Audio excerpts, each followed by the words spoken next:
4th of July Eve, as I as I'm gonna say this morning. You know what I'm saying? It's the 4th of July weekend. It's America's birthday. That's basically what the 4th of July is. You know what I'm saying? We celebrating the 4th of July as we celebrate independence from Great Britain. You know what I'm saying? The United Kingdom, the English Empire. You know what I'm saying? And you had a group of men visionaries, you know what I'm saying, who traveled thousands of miles across a great ocean to discover new lands and to start a new country. So 250 years the United States in its existence. I've said this before. For the last 80 years, the United States has been great. Not just great, extremely great. You see what I'm saying? More so over the last, I would say, since the 80s, the United States has enjoyed dominance on the world stage, powerful. You know what I'm saying? You know, in America, a lot of people are doing well. We are doing a lot better than they are in a lot of other countries. And that's just factual. You know what I'm saying? So in America, I would say, like, we're blessed, man. As Americans, we are. You know, and if you don't know that, maybe you should go visit some other countries and realize that 250 years, the US dollar dominant on the world stage, not for 250 years, but you know, the process of 250 years, United States military dominant on the world stage. You see what I'm saying? So we celebrate that as Americans, patriotic. You know what I'm saying, guys? I have a new vlog coming out. It's actually called Celebrating 250 years of America. You know what I'm saying? On America's birthday. That'll be out on this Saturday at 9 a.m. Eastern. It's We the People. Excuse me, We the People. It's Tax the Rich number 8. Guys, if y'all have not liked the video, if y'all watching this content right now, if you're on a cell phone, all you got to do is double tap the screen. I ask that you double tap your screen, like the video, subscribe to the channel, and make sure you guys hit that notification bell if you guys have not. As I said, Tax the Rich episode number 69, the 250th anniversary celebration for the United States of America. So that's what we doing, you know what I'm saying? The Tax the Rich tour, real quick, you know what I'm saying? I'll probably do another Tax the Rich tour, but this one is specifically on New York, not just the city of New York, the state of New York. We going all over the entire city. I've been to Brooklyn for my first time yesterday. That's on the new vlog, so make sure you guys check that out. That being said, man, we're going to go ahead and get the content started, man. We got a great discussion to have this morning, as we do all the time. And I'm going to start off with the news. Might as well. We ain't got to wait for a lot of people to get in the live stream, because I'm going to tell you what's going to happen. People click on they're expecting, they already know what the news is. The news is pretty much more of the same. President Trump has called the Democratic Socialist godless communists. That's what he called them. That's what he said they were. And I'm saying this isn't something new. Not from President Trump, I'm not sure, but I'm saying from the Republicans, from conservatives, from Americans in general, this isn't something new. Listen, socialism isn't that popular in America. It really isn't. It's not that popular in America, but for President Trump, the image of socialism as communism, that's what we're going to talk about this morning, man. You know what I'm saying? The image, guys, y'all forgive me out here in New York City. It's right at 100 degrees out here for 4th of July, man. It's hot out here, man. You know what I'm saying? Look, the image of socialism, that's what we're talking about this morning. So what is socialism? And what is communism? And what's the difference between socialism and communism? I think the biggest difference is economics. And I say this on Legal Wars Live. Fundamentally, if you want to listen, think about, always equate, and it don't work like this all the time, but a lot of times it does. Always equate a nation, what a nation does, like what you do in your personal life. Maybe if our leaders did that, if they looked at the America's money as their own money, maybe we wouldn't be in a $39 trillion debt. But let's not digress, though. You see what I'm saying? So if we're looking at our finances or looking at the finances of America on a bigger scale, I'm saying if you notice you have a problem, if you notice you have a $39 trillion debt, you see what I'm saying? If you notice that your deficits are out of line in your personal life, if you notice that, hey, baby, your wife come to you saying we paying more money on the interest of our credit card than we are our rent and or our car note. You see what I'm saying? When you notice that, I'm saying fundamentally, the thing to do is to change the tax code, to change the money, to change how you get the income. How America is receiving and spending money is the key to this whole situation. That's the key to everything. That's basically the politics of it. You know what I'm saying? Me being a Christian, that's why I took a special interest in this conversation about Democratic Socialists. Me being a Christian, social issues are very important for Christians, like abortion, like gay rights or gay marriage, like transgenders, those type of issues. They're very, very important for conservatives.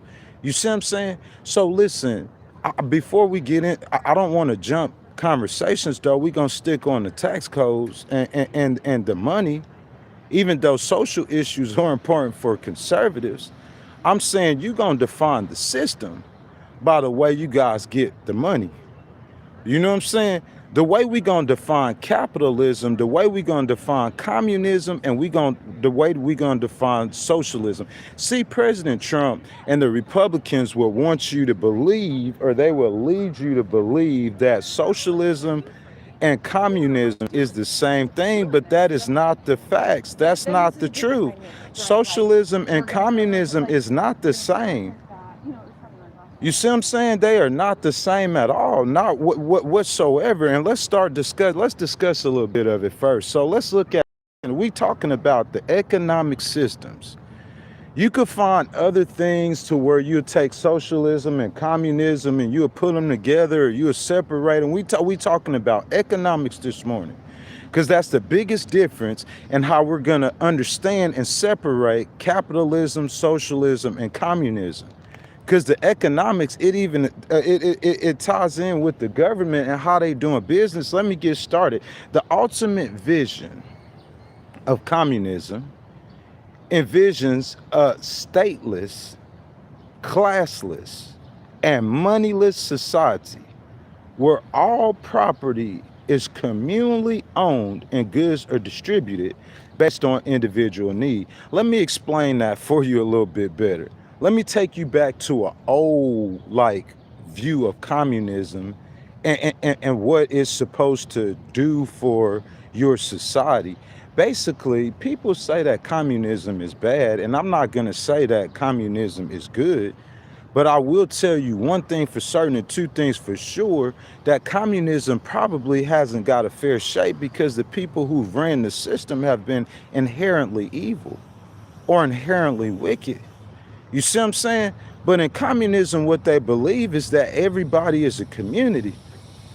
They believe if you a doctor, if you a lawyer, or if you work on a garbage truck, you should make $15 an hour. All people should make the same. Everybody across the board should be even. You say, Ghost, how you feel about that? Do you agree with that? No, not at all. Why you don't agree with that, Ghost? Because fundamentally, God didn't create all men equal. He might have created all men with the same equal rights, or might have intended for men to be created with the all equal rights, but that's debatable too. Because God's the one who created the social classes. There's social classes in heaven, if you understand that. But what I'm trying to say primarily, though, is that all men have different talents and different abilities. Here's a problem that I fundamentally have with communism, okay? Like, listen, if I'm a hustler and if I'm a go-getter, and say I'm getting up every single day, 7 days a week, and I'm working 15 hours a day, you think that's impossible? Boy, I know boys who work 70 hours plus a week, and they did that for months. A whole summer. They'll work 7 days. They'll work every single day for 2 or 3 weeks. How many of us know people like that? Get 2 or 3 jobs. In America, see, that's the opportunity you have. We're going to talk about that in a second. But so you have this guy over here who's a go-getter. He'll work 70 hours a week. The production that he's delivering for society, working 70 hours a week. And then you have another guy over here, he a lazy bum. He don't want to work at all.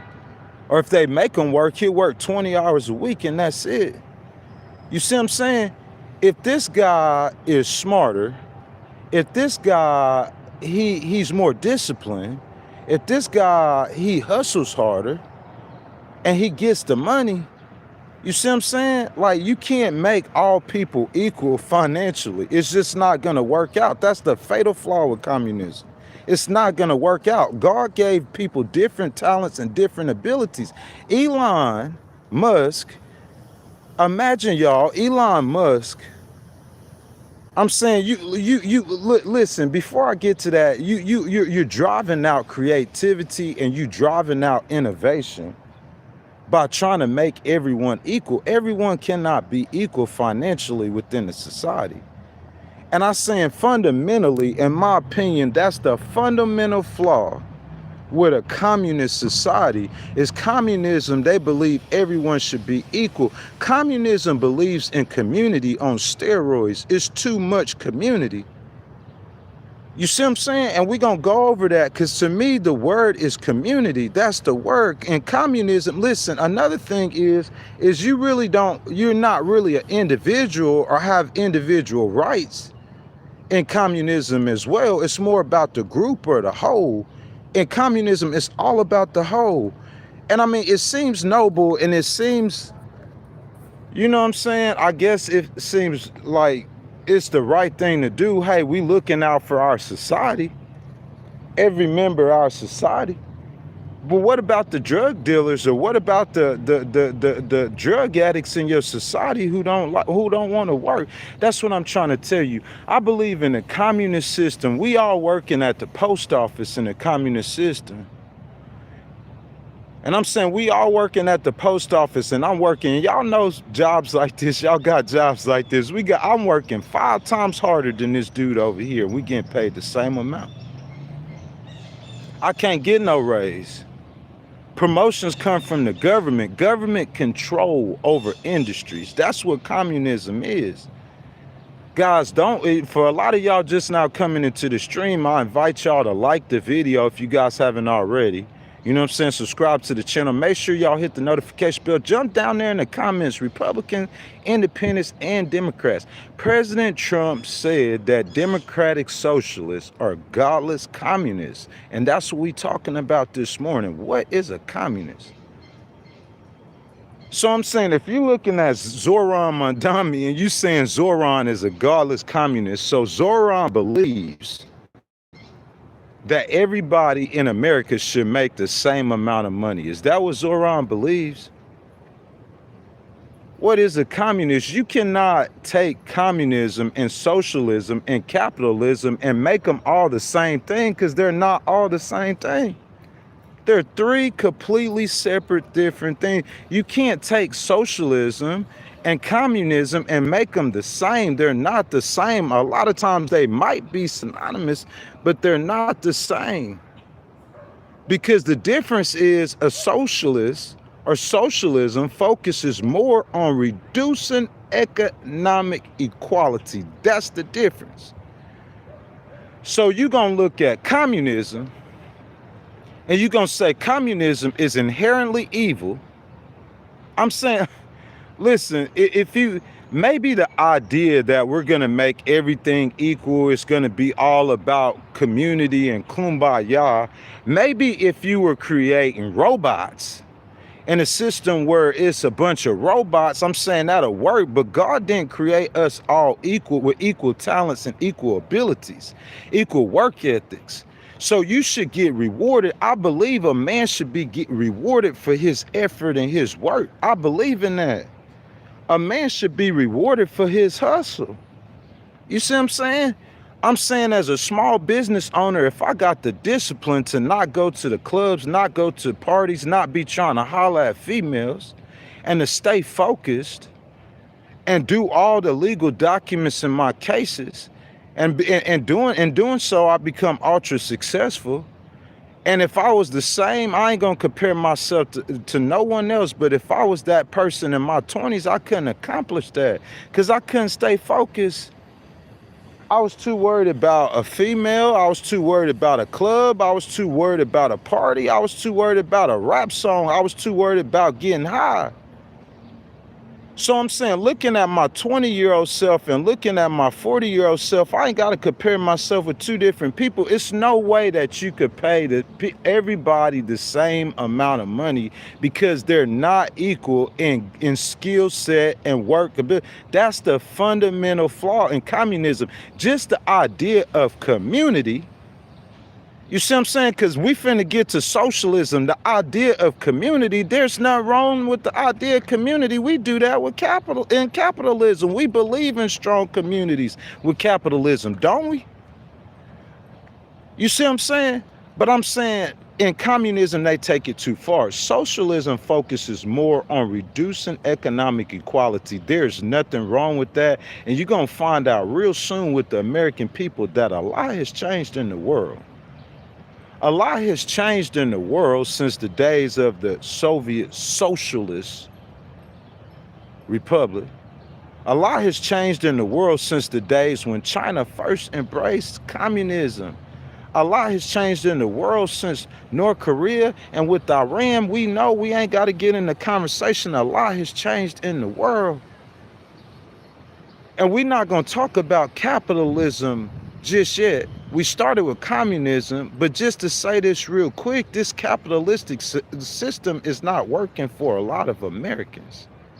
I guarantee you, and y'all know ghosts, if y'all follow the content, I always be right. If you run a poll on the American people, specifically the workers, the earners under $50,000 a year, you're going to find out soon. Listen,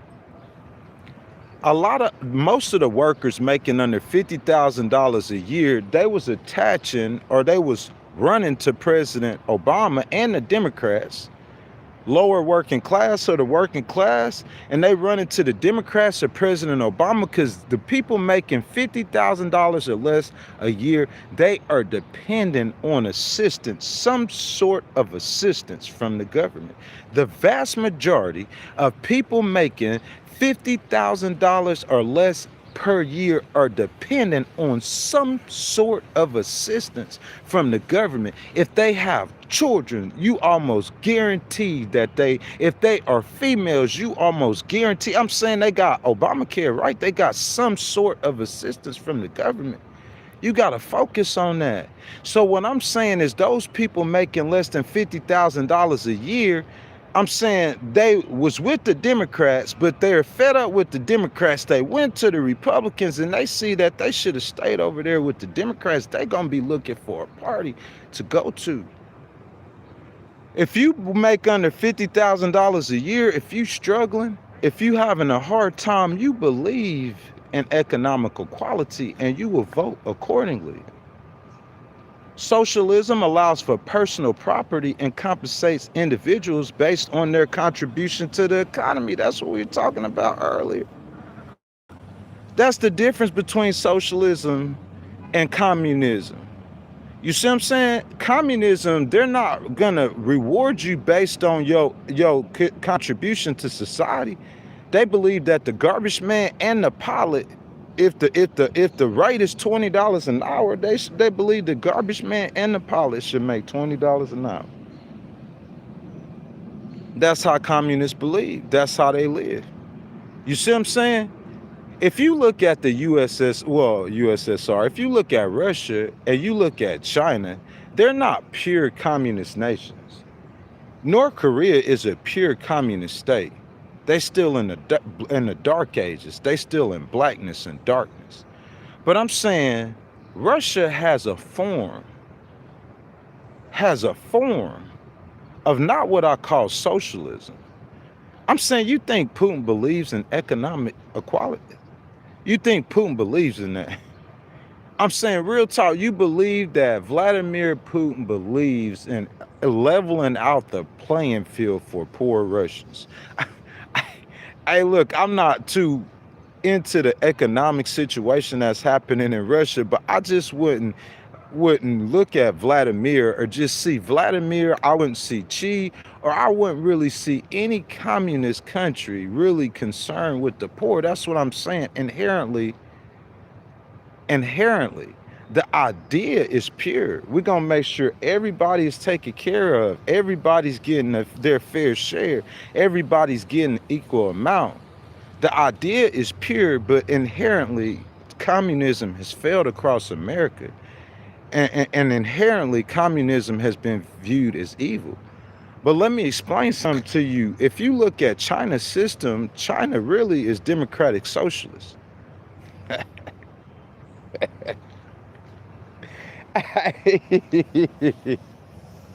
The Chinese really are democratic socialism. And really, I'm gonna tell you what's how they do it in modern times. What they really doing is they taking a form of capitalism, free markets. You see what I'm saying? They're taking a form of capitalism, believing in personal ownership. Yeah, they have that in China. That's why China has humongous companies like Alibaba. Because they embrace they really socialism, they really move to socialism. Really, in my opinion, when I look at this on economics, I look at communism, socialism, and capitalism. We're going to talk about capitalism in just a second. I look at communism, socialism, and capitalism. I look at all three of these like economic, I really look at them like it all comes down to one thing. All three of them comes down to one thing, because if you look at socialism, like I'm saying, like there's parts. Socialism to me is the I'm trying to figure out the right words for this. Socialism is like the medium between communism and capitalism. You see what I'm saying? There's a lot of like I said, if you got Russia and you look at China, they moving, I guess it would be to the right, to the left. I don't know on economic issues the way we look at it in America. But what I'm trying to say is the happy medium between communism and capitalism is socialism. You see what I'm saying? That's the happy medium. So is China a communist society? Yeah, China is communist. China doesn't believe in human rights. But I'm saying at the same time, China embraces forms of capitalism as well and incorporate it together. And basically what you have is democratic socialist. I think Zoran Mandami he has different ideals than the nation of China. I really do.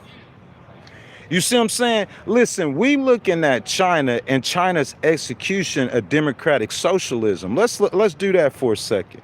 Because I'm going to say, if you look on the world, in geopolitics, the closest country that I would say that is probably a democratic socialist, where they believe in socialism, they believe in income inequality. See, if you ask Vladimir Putin, you're probably not going to hear this anywhere else. And you're probably going to have to go to professors to get them to have a whole conversation on communism and socialism, especially doing it off the top of their head and what they have remembered from their knowledge of government.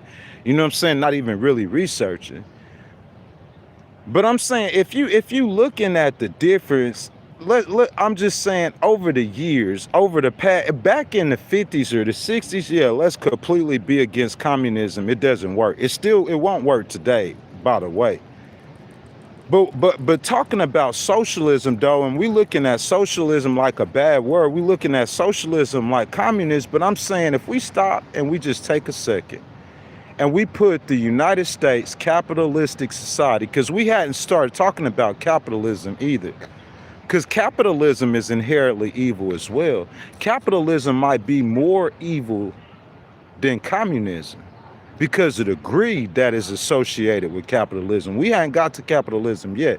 But I'm saying, if we look at democratic socialists like China, you see what I'm saying? Erasing the communism from China, because I don't think America, pray to God, that will ever kill thousands of our own citizens like they do in China.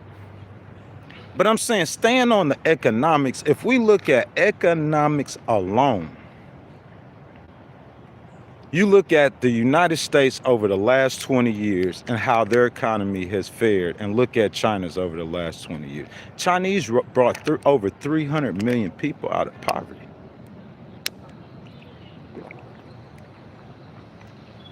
300 million. I'm not one of the people who will sit here and sell you tickets like the Chinese economy is doing better than America's, because it's not. Not by far. But what I'm saying is the system that China has, or a version of the system, will work in the world. America will never be a communist nation.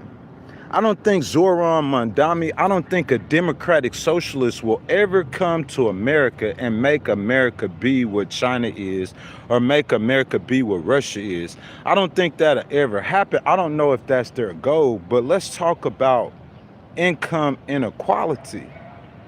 It's like the fine balance.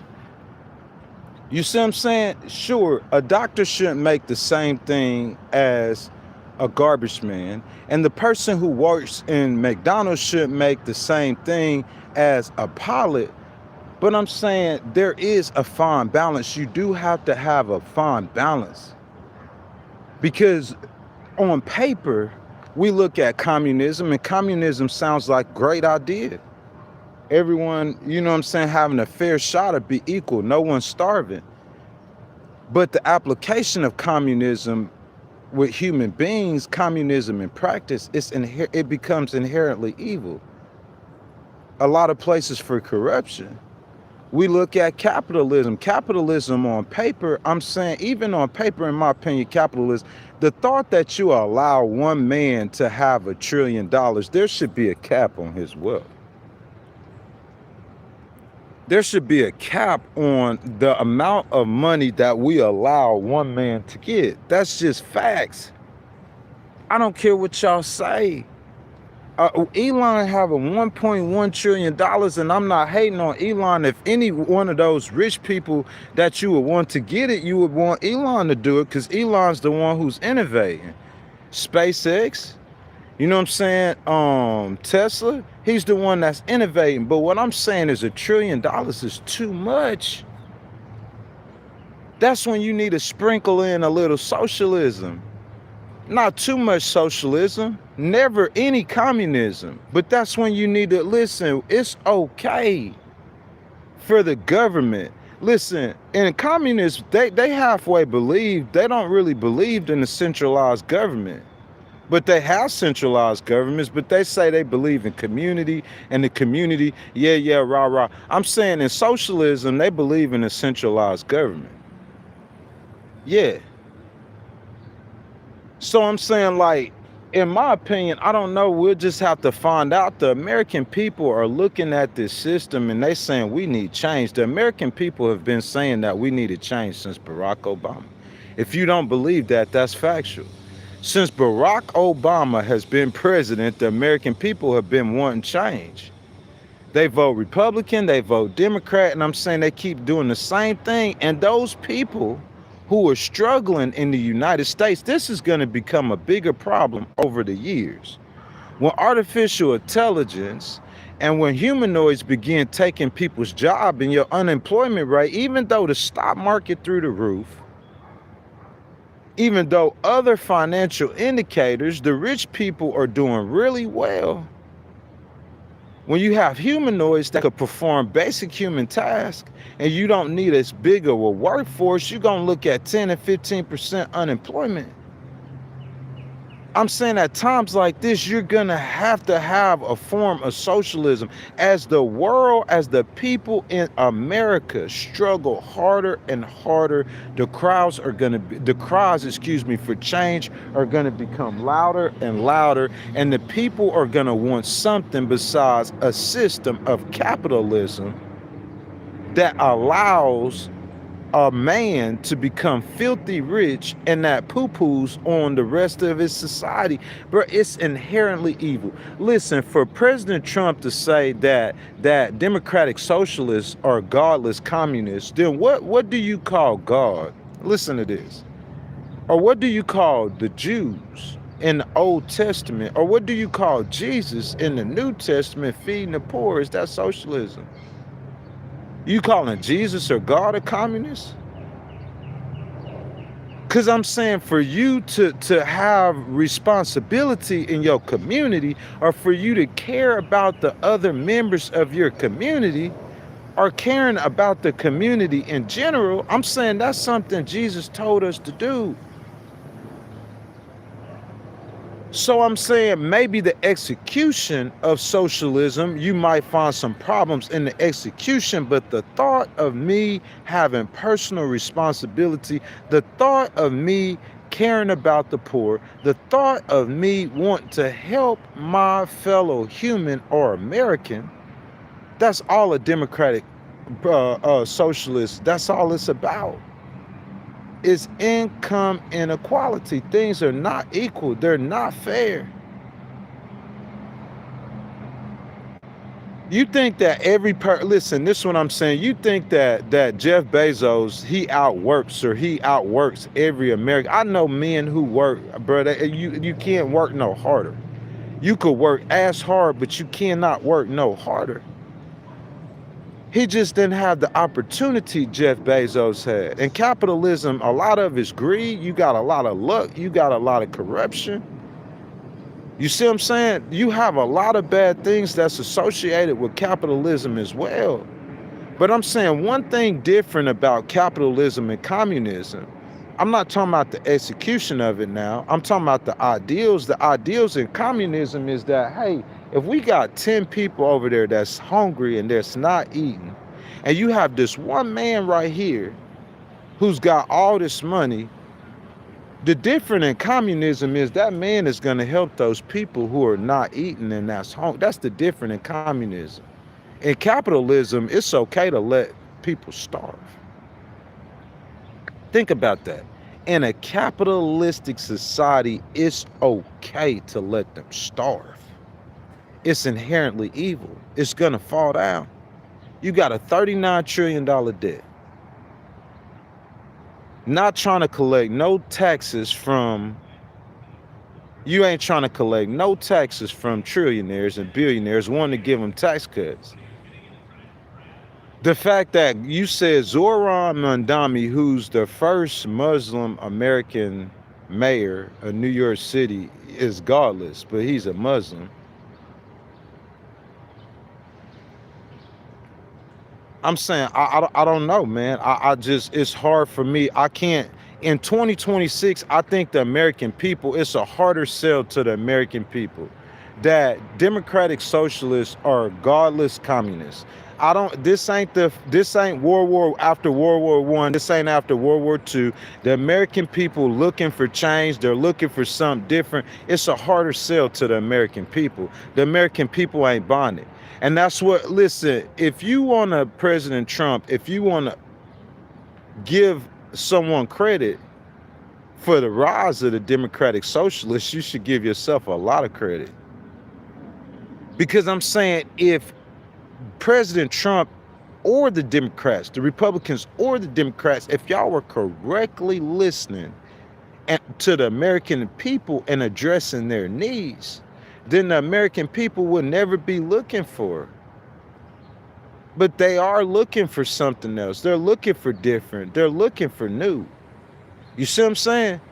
And as much evil as we've seen in capitalistic societies, we could go to the governance. I'm not talking about the governance, the way you govern in your nation, the way Iran is governing, because all the communists, they've adapted the idea that the government has to maintain control of the people, and to maintain the control of the people, they don't believe in freedom. That's the difference between communists and socialism. President Trump, Zoran believes in freedom. That's the difference. I never said AOC say she don't believe in freedom, American freedom. She don't believe in justice for all. I ain't never heard AOC say that. You could believe in freedom and justice and all of those things in a democratic socialist society. It's democratic socialism, President Trump. You talking about social communists and socialism. This isn't a communist system. It's the same democratic system. We just gonna work more to make sure that everyone across the board is taken care of. I'm finna jump down in the comments because I need someone to argue with. You know what I'm saying? I need someone to tell me like where I'm going wrong at. Because I try to break it down or come at it from a different way. Let's look at communism. What is communism? What is socialism and what is capitalism? And so you trying to tell me, I'm looking at all three things, and I'm looking at the political climate in the United States right now. There's no way in the world that you're going to be able to convince the American people.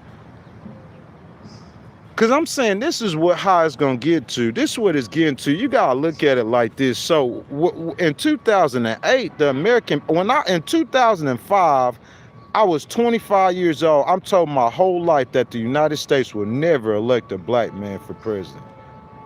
I'm a black man being told by my black mama and my black family and my black and white friends or what, they will never have a black president, and I'm believing it. In 2005, that's what we believe.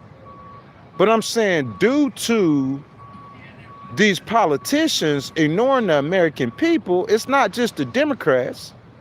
It's not just the Republicans, it's the Democrats too.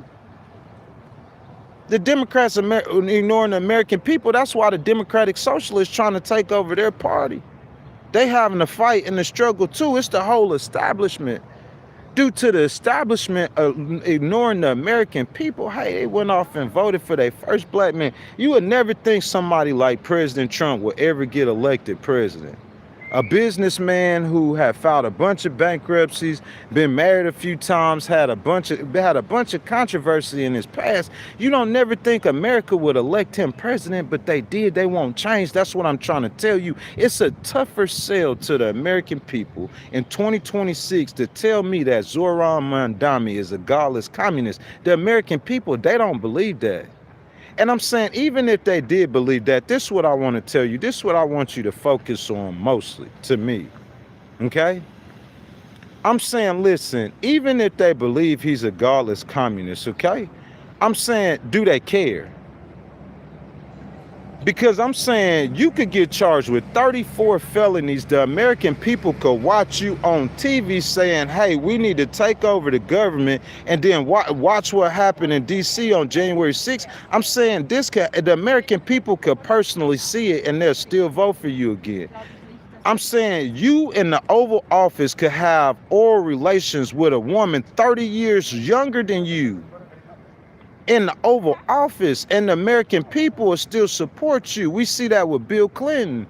How much do the American people really care about someone? That's what I'm saying. So you saying if that this guy's a guy, do the American people care? They tired. They want change. They want something different. They tired of this lying politician. They tired of this lying politician. They want something different. I'm saying you talking to a society that is becoming godless. President Trump, I'm saying you trying to make this sale that Zoran and the Democratic Socialists are godless, but you talking to a society that themselves are becoming godless. So they listening to you like, what? Nah, this dude over here, cool. You see what I'm saying? Godless, well, we don't halfway believe what, bro, go out there. Y'all, some of y'all 70-year-olds, y'all living in a vacuum. That's why God didn't intend for you to be 90 years old and leading a nation, because you out of touch. You need to be preparing to die. Some of y'all do, or say you're enjoying your life. You don't need to be in leadership roles. You got to understand where the world is going. You got to understand where America going. You got to see this, and you want to manage this. We want to get ahead of this. When the Democratic Socialists start winning, you want to have good people in positions. Good people. Because, I mean, if you keep shoo-shooing them and foo-fooing them, I'm saying they winning elections. Who keeping score? Where's Harry Enton and CNN? What's the Democratic Socialist record this election season in their elections? Because I know they all over New York City. They all over California. That's where it starts in America. Everything starts in New York and then California. They all over. I heard one last, I heard a 35-year-old Democratic Socialist in Colorado unseated a 15-year politician. All over America, they popping up. Not just in New York, President Trump. They popping up in Maine. They gonna pop up in Alaska. They gonna pop up in your neighborhood, President Trump. They gonna start popping up in Mar-a-Lago. You see what I'm saying? Look, be the Democratic. This all you have to do with a Democratic Socialist. The Democratic Socialists just need to run a politician who a Christian. That's gonna solve the problem. You see what I'm saying? Run a politician who is a Christian, who believes in those progressive ideals. It's the progressive ideals that the people are grasping to. That's what the people want. They want change. The people want something different. They want to see that their government is working for them and their government is willing and able to help them. The people won't help. All y'all people who are hardline capitalists and be like, oh, we gonna kick you to the curb. You know, if you can't get it out the mud yourself, survival of the fittest. I'm saying you gonna get outnumbered and you gonna get outvoted. And President Trump see that. He see the surge of Zoran Mondani and the Democratic Socialists. He see it. So you telling a bunch of godless people that they godless communists, I don't think that's going to work. I don't think it's going to be effective. President Trump, whether or not what he's saying is right or not, I'm looking at the effectiveness of the argument to where the leader of the Republican Party still, even by the thinnest of margins, President Trump's still the leader of the Republican Party, he's still the president, is going out talking to a group of conservative leaders, Christian leaders, telling them that the Democratic Socialists are godless communists. So what's going to happen is if their leaders telling them that, I'm saying this election cycle getting closer to November, everybody who's running against a Democratic Socialist is going to be telling us that they're, guess what, godless communists. You see what I'm saying? And I'm just saying, I don't think that that's going to fly. I don't think it's going to float. And I don't think the American people care. I think the American people don't want to vote for a politician who's going to give a trillionaire tax cut. I think the American people are so much further away from that than they are the godless communists. You see what I'm saying? That's how, listen, if you a Christian for a second, let me digress just for a second. That's how the devil gonna get across. That's how he gonna get it passed. He gonna go to the Christians who's probably thinking they're real Christians, or they're real Christians and they really love God. And he gonna tell them to block something that's impossible or to block something that the people want. I mean, think about it. In our churches, why you think that the congregation, I know the Bible said that there'll be a great falling away in the last days, but the reason why, in part, there's a great falling away, man, look how some of the Christians or the churches treat people. You see what I'm saying? You know you ain't gonna retain church membership if you treating people like they trash. That's not how Jesus did it.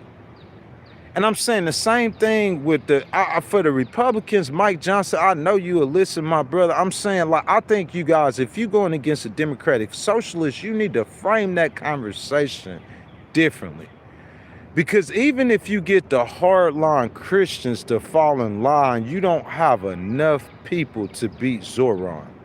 I promise you, Zoran gonna bring out all those people in a national election. He bringing out all those people who never voted before. You didn't see it with Barack Obama. The same thing gonna happen when you run against a Democratic Socialist. If you got the right one on the ticket, even for president, they gonna bring out everybody who ain't never voted before, because they're listening to words that they want to hear. You know, the majority of Americans of voting age, do they vote? You had 170 million people voted. Yeah, that's the majority of Americans of voting age. But I'm saying you getting 20, 25, 30% and more of voting age voters who not participating in the process. I'm saying all of them, just like with Barack Obama, y'all remember they all coming out the rootworks when Zoran Mondami come out. When Bernie Sanders and AOC come out. That's why when they go out, when you see them in Los Angeles, you'll see 30,000 people out there. And if you go to an AOC or a Bernie Sanders rally in Los Angeles, you looking at these people and you saying, man, we know it's a lot of progressives in Los Angeles, just like it is in New York City or in Chicago. It's probably a lot of progressive in Houston. You just got to tap the market, know what you're doing in a conservative state. You know what I'm saying? But there's a lot of progressive out here. You looking at a lot of these young people. A lot of these people ain't voting, but they would vote for AOC.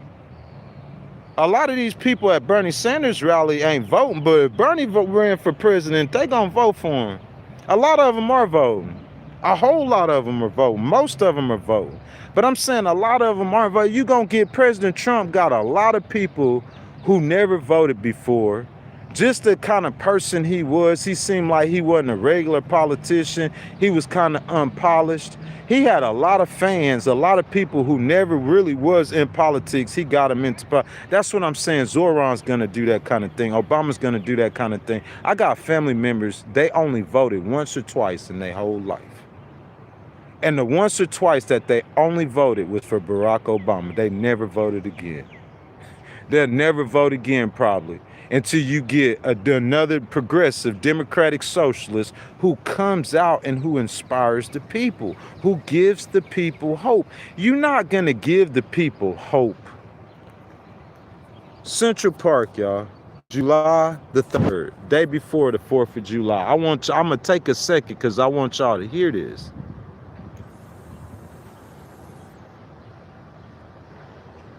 I want y'all to catch up to this.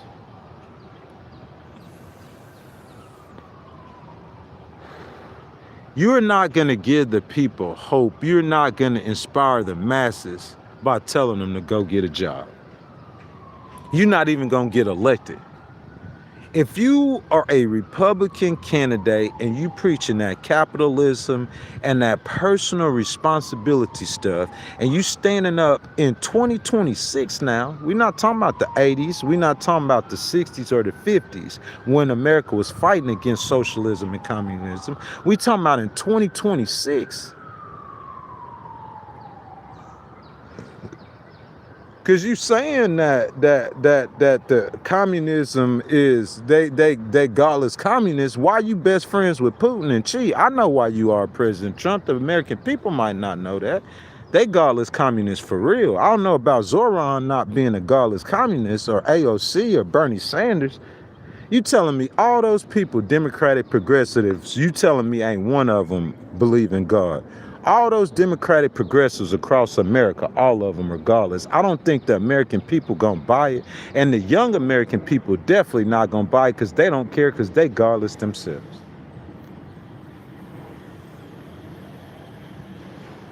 Central Park, y'all, New York City, July 3rd. Listen, I seen a poll, man. Understand something, okay? I seen a poll that says 70% of the American people in 2026 are against the nation of Israel. You know what that means? That shows the godlessness in our society. Like you telling the Republicans got that Judeo-Christian lane, they gonna have to change a little bit. You're gonna have to tweak it. You could still be the party of family values, of God, and of religion. You could still be that party. You just gotta tweak it on the economic issues. Give the libertarians a bigger role in the Republican Party, because I'm telling you, how you gonna win elections with people who don't believe the Bible, and you talking about Israel is the people of God? They don't even believe the Bible. So how would they believe Israel's the people of God? And that's why you see the majority of that 70% of Americans are not in favor of support of the nation of Israel. That's a bunch of young people, bruh. Young people being loud about their non-support for Israel. They loud and proud with that. And that's because that Christian tie to Israel is not as thick as it was 20, 30 years ago. People not into God and church and religion like they was 20, 30 years ago. We got to falling off. This is a godless society, man. How are you going to try to promote God to a bunch of godless people? I'm telling you, the Republican Party needs a makeover, a big one. And you're going to see that in November, and you definitely going to see that in 2028. You got to get instead. That's why the Republicans only won 1 out of the last 5 presidential elections. They're 1 in 5 in presidential elections. You need a makeover. You could still believe in God. You could still support God. Ain't nobody telling you to not to do that. I'm a Christian, but the Republican Party needs a makeover, man. Sean says, if the socialists in World War, I didn't do what they did, FDR wouldn't have done it. Therefore, it's the socialists' fault, World War I and World War II. Ain't nobody said, you saying socialist. You saying socialist. You identify the Russians as socialists. I don't identify the Russian. I identify Russia as democratic socialist today.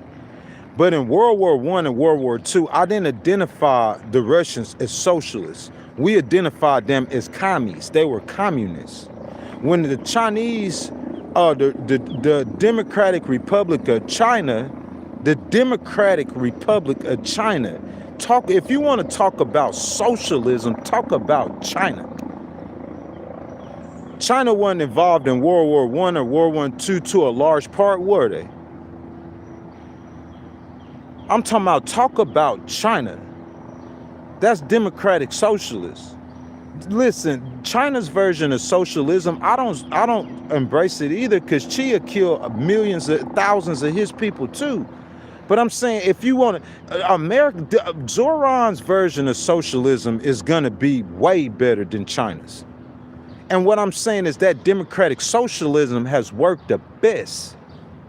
In the last 20 years, it's worked better than capitalism. If America had to actually pay its debt in the end, you know what I'm saying? A lot of people, y'all don't hear, but I think they're going to come up with a new form of money. Finances is going to be all digital. So I think America going to be able to squeak out the back door on a lot of that debt. Like they changed the whole financial system. You know what I'm saying? Scrap the old and come up with new. You know what I'm saying? But I'm saying, imagine if America had to pay that debt, bro. You paying more on the interest of your debt than you are on your phone bill, your light bill, on your rent. You know what I'm saying? Our defense, in my opinion, is probably the most expense we have, staying free. And we paying more on the interest of our credit card bill, the interest of our debt, than we do on our $1 trillion defense budget, than we do on Social Security, Medicare, and Medicaid. We paying more on money we owe back than we are on actually helping our people.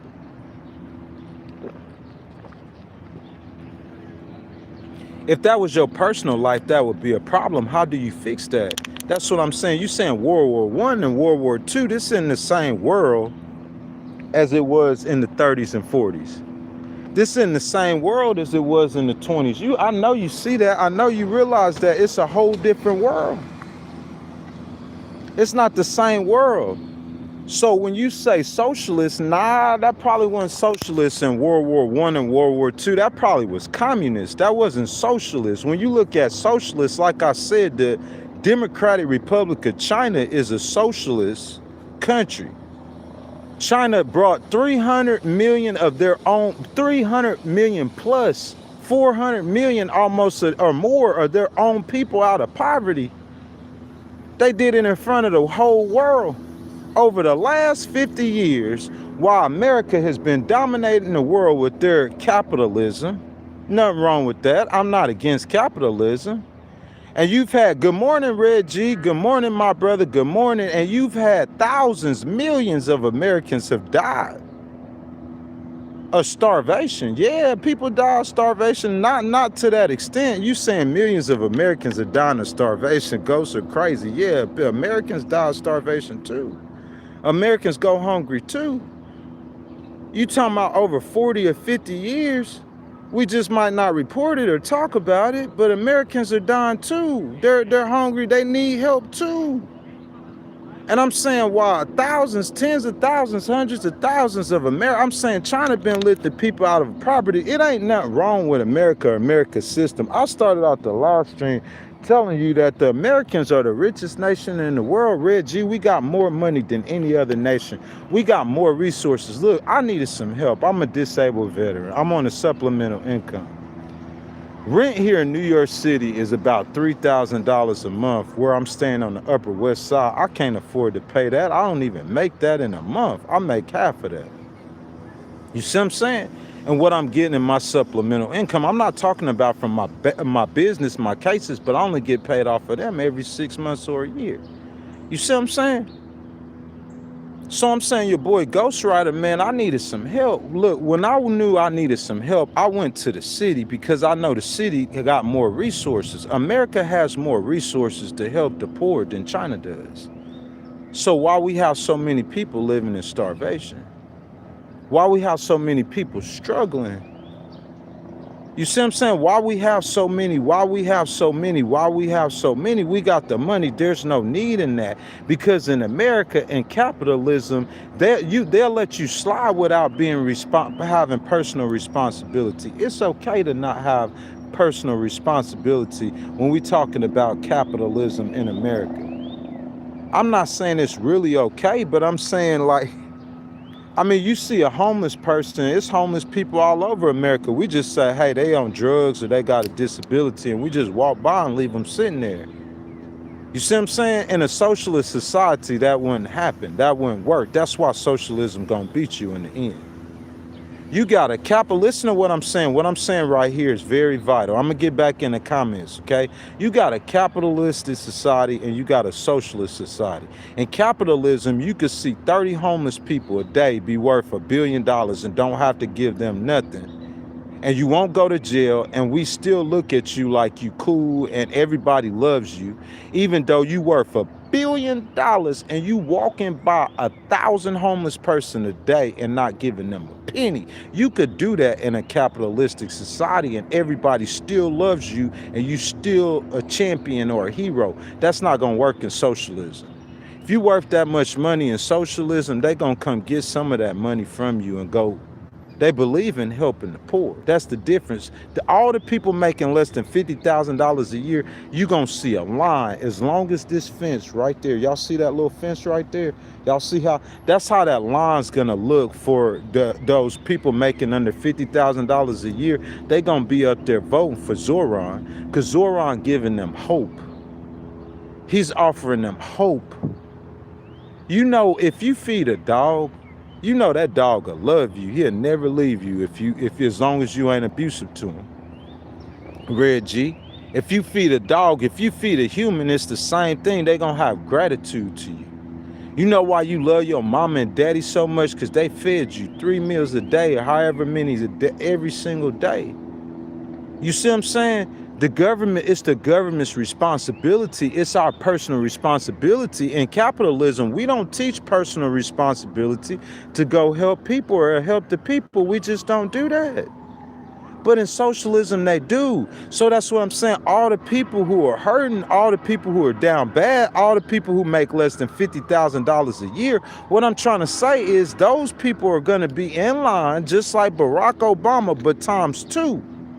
Because this ain't 2008 no more. It's been over 20 some years. It's 20 years since 2008. You see what I'm saying? America's not moving to the right. America might have moved to the right, but the whole world moving to the left and has been moving to the left. That's God's design. Red G says hybrid economy and make the train system better in healthcare. I'm running. Yeah, hybrid economy. Make the train system better, make the healthcare better, make everything better. You see what I'm saying? A hybrid economy. A hybrid economy. That's what we need. Hybrid economy. Listen, I said this once before. And Red G, the people who y'all value my predictions or y'all value my political opinion, the entire world is gonna embrace a form of authoritarian. That's where the world is moving to.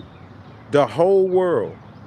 So I'm talking all the free world, Europe, America, all of it. Some form of authoritarianism is coming to the free world, some form. The capitalistic system across the world, I believe, is destined to drop. How many European economies are struggling? I'm saying they're not struggling like third world countries. They're not struggling like communist countries, but I'm saying we want improvement. You know, the New York Yankees, how many world championships have the Yankees won?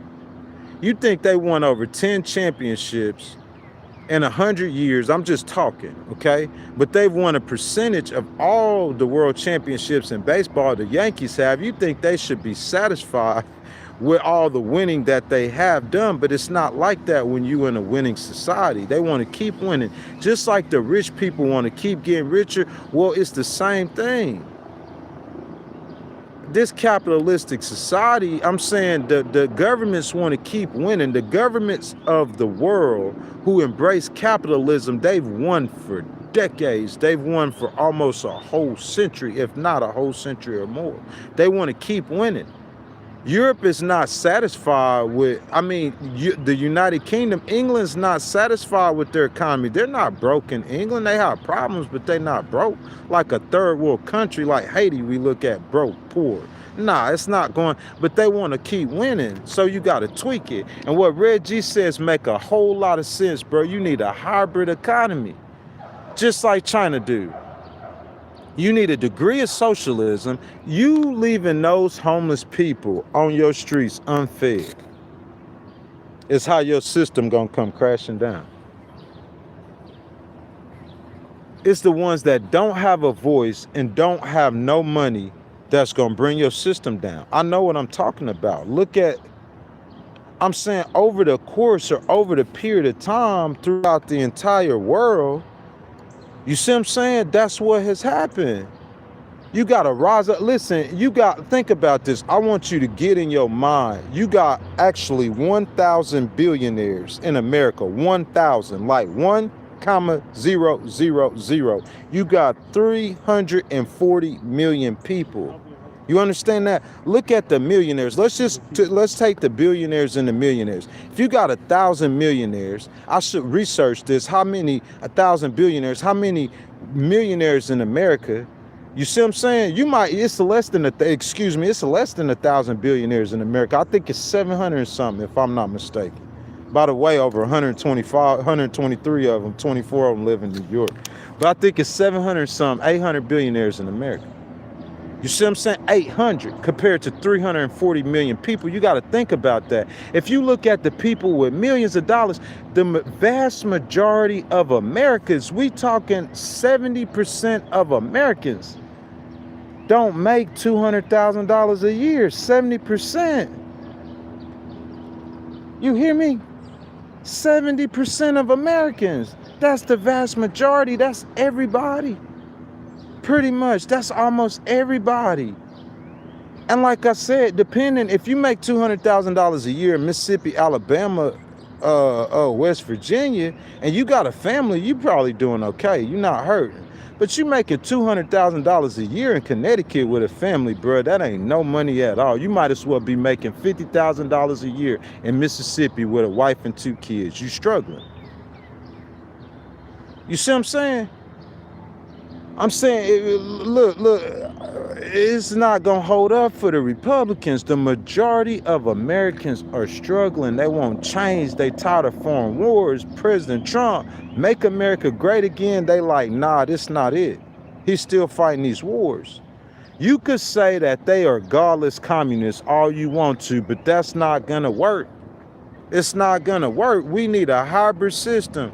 Just like China. I think that we could run China's system better than China run their system. That's just my opinion. In America, you see what I'm saying? That's just what I believe. But I'm saying that kind of system, we need that system. That system worked, or that system has worked for China. You can't say it hasn't. They brought the whole entire nation. They got as many people as in America. They raised out of poverty. It's worked. And I'm saying in America, they tired of it and they looking for something new. I'm telling you, that's just what it is. Red G say, all you MAGAs, Take a train account, America, like I did. Man, Red G on that train hard. Yeah, man. Like I support. Yeah. Bro, you know in New York City, that's what people do, man. They use public transportation a lot, man. You know what I'm saying? Like, you know, I support the Long Island Railroad, the Metro transportation system, Metro North. You know what I'm saying? Them train systems. Them trains, they powered this entire tour. You know what I'm saying? You gotta look at where I'm at, bro. I'm in Manhattan. I'm saying the drive, it's not really the drive. It's like 2.5 miles for me to get to Midtown. You say, Ghost, that ain't nothing. That's right around the corner. 2.5 miles from Harlem. But talk about how many miles I am from Queens. Or talk about how many miles I am from Brooklyn. It's not walkable. You can't walk out this borough to another borough. You understand that? It's not walkable. You know what I'm saying? 5 miles is walkable. You ain't walking no 5 miles. You talking about going to the bottom of Brooklyn. I mean, yesterday I traveled almost this entire city. If I go up to Washington Heights or where, the Bronx, I mean, over the last 2 or 3 days, to record We the People #8, guys, which will Saturday morning at 9 a.m. Eastern will premiere. I'm saying I went from the Bronx all the way down to Brooklyn, to the southern tip of Brooklyn and Coney Island. That's the whole city. You see what I'm saying? You can't do that. You gonna have to, and you know what I'm saying, the BMW, we still working on the BMW right now. So until we do that, you know what I'm saying, we showing love to the Metro North and to the Long Island Railroad, man. You know what I'm saying? Like, if you from up here, you already know what that is, man. You know what I'm saying? Everybody be on the Metro. I was on the Metro yesterday, man. It was a gorgeous Asian female. If you don't like Asian girls, you come to New York. You know what I'm saying? You're not a racist. You might start liking. I'm talking about they from all over Asia, bro. It's a gorgeous Asian female, man. And we was on the bus and we was chatting it up, man. You know what I'm saying? I was on the train chatting it up. Like, you meet people like in those situations. You know what I'm saying? Like I was sitting next to a guy who made $500,000 a year and he riding the train.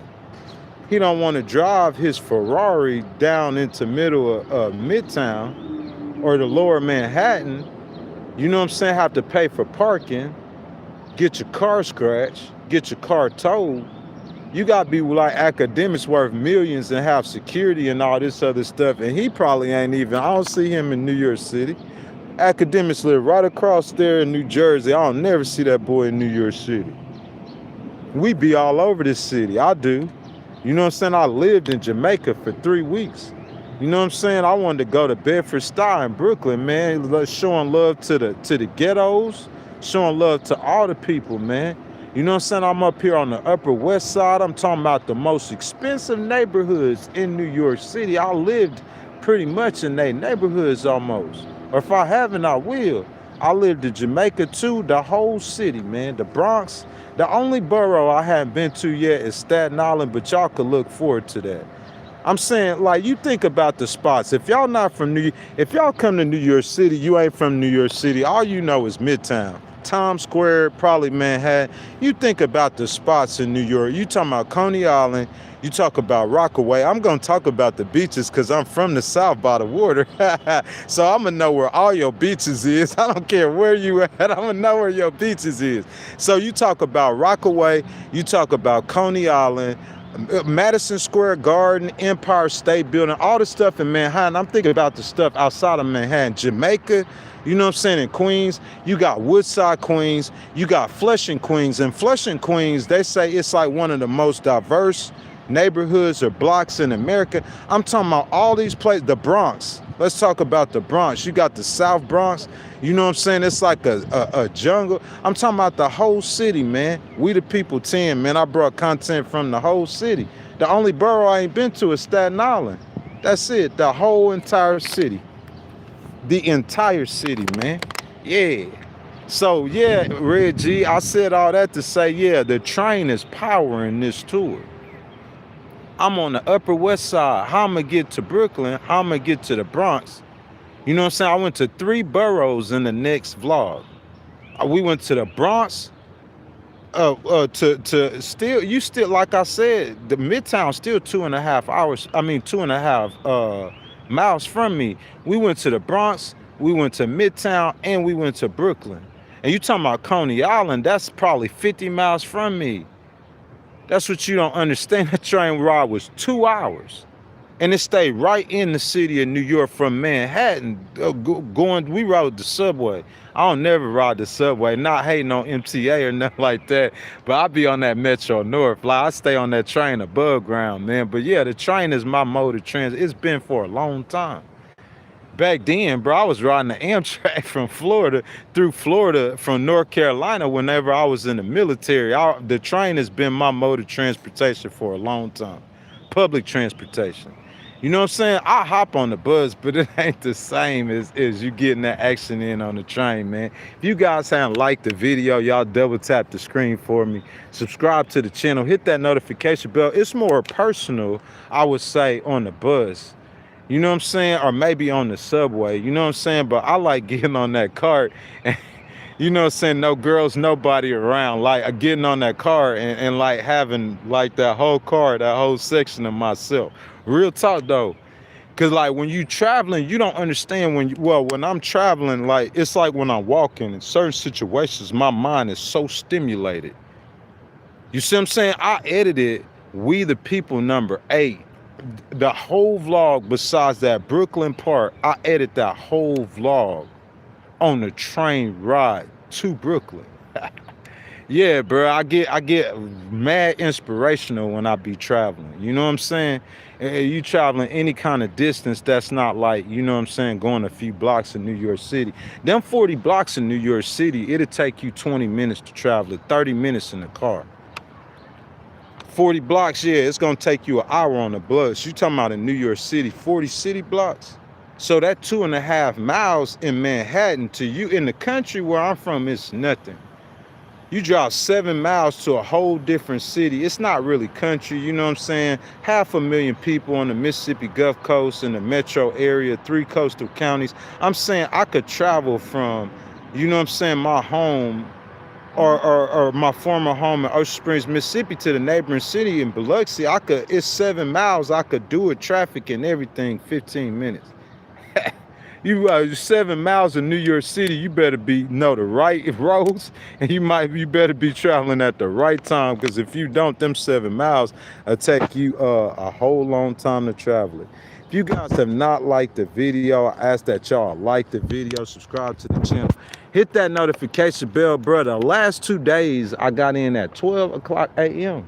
after I walked about 1.5 miles. You know, I did hop on the bus. I did about 20 blocks, 25 blocks, 22 blocks. Had 23 blocks left the last 2 days. I said, man, I'm going to go and foot it. I need the exercise, good for my heart. You see what I'm saying? So I footed it, man. You know what I'm saying?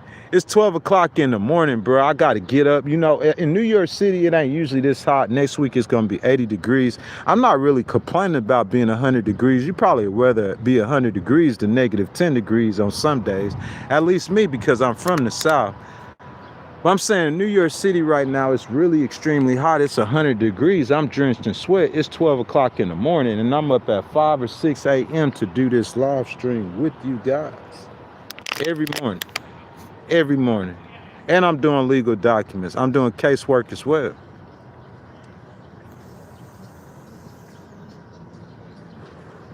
We the People #8, guys. That's Saturday morning, 9 a.m. Eastern, right here, Legal Wars Live. It will premiere.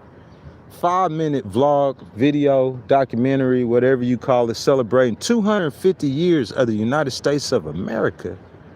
We went coming to you live from New York City. We went to 3 boroughs. We went to Queens. I didn't bring content from Queens. Actually, we went to 4. Went to the Bronx. Went to Brooklyn, and then of course here in Manhattan.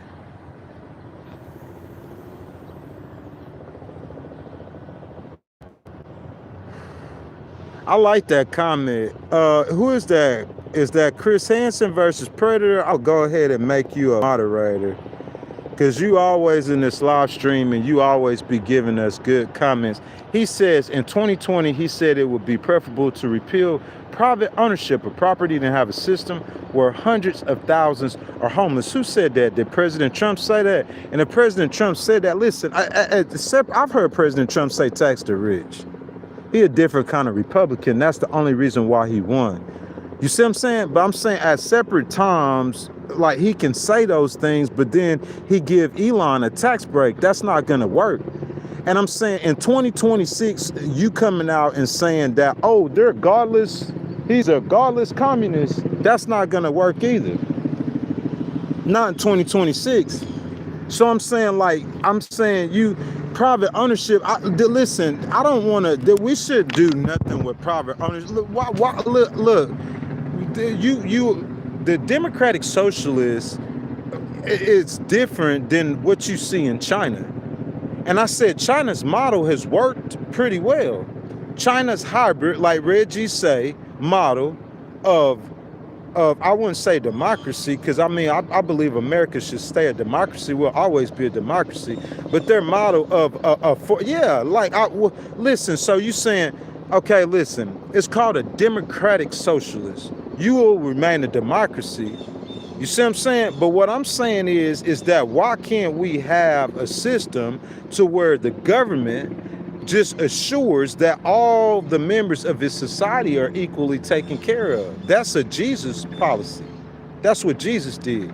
Why didn't Jesus come out and when Jesus came to the earth, why didn't he preach giving a tax break to the rich? That's not what he preached. Jesus was preaching against rich people. He said it's easier for a rich man to enter the eye of a needle than to go to heaven. Jesus was teaching against rich people. And he was looking more like a Democratic Socialist because he was feeding poor people. Jesus believes in social justice. Jesus believes in economic inequality. How can God not? God created these people. He's their creator. The Bible uses the term father. God is the father of these people. You will see a homeless person and you don't care nothing about them, but you don't understand. It's like God's still their father because he's their creator. What have you created before? You hadn't created nothing, right? So you don't understand. Well, if you might have a child and you might know what you feel like you halfway created that child. You feel like it's something, if you a man that came out your body that brought that child into this world. So I'm saying, but imagine if you created that child with your own hands. You created the child's parent. You feel like you the father. That's what the Bible say. So I'm saying, if you got a father, if you a father, God said a father, listen, you just got to have a certain kind of wisdom and intelligence. The Bible uses the terms to describe God's creation as children. Children of disobedience. You got some children that are disobedient. God talk about the children of disobedience, but they still children. He's the creator. He created Satan. God did. I know people don't teach you this, but you better wake up. God created Satan. God's the creator of all things, good and evil. Oh, God created evil. No, God didn't create evil. But he created Satan with the knowledge that Satan would be disobedient, which is the evil. God created him disobedient. He didn't create him disobedient necessarily, but he created him knowing he would disobey. That's what I'm trying to tell you. What you're saying, ultimately, it doesn't add up. Even if the America was, the Democratic Socialists just should have had me back in the 90s or the early 2000s to explain it, but the American people weren't ready for them. You see what I'm saying? You saying godless. I'm saying the economic principles of a Democratic Socialist more aligned with Christianity than capitalism. I don't see nothing in the Bible. Abraham could have been rich. Job could have been rich. You know what I'm saying? There could have been a lot of rich men back in the Old Testament, but I don't see with Jesus. I'm talking about with Jesus. Things changed for Christians with Jesus. Things supposed to change for the whole world when Jesus came. He was God coming as a man. When Jesus came, it wasn't supporting no rich people, but he was the poor. That's economic inequality and social justice. Jesus was doing that thousands of years ago. There were, in a capitalistic society, you cannot allow a man to make $2 billion in a year and you have people starving. That's where your system messes up. In a communist system, I'm saying, which one is better? In a communist system, okay, you can have a doctor and someone working at McDonald's making $15 an hour, both of them, right?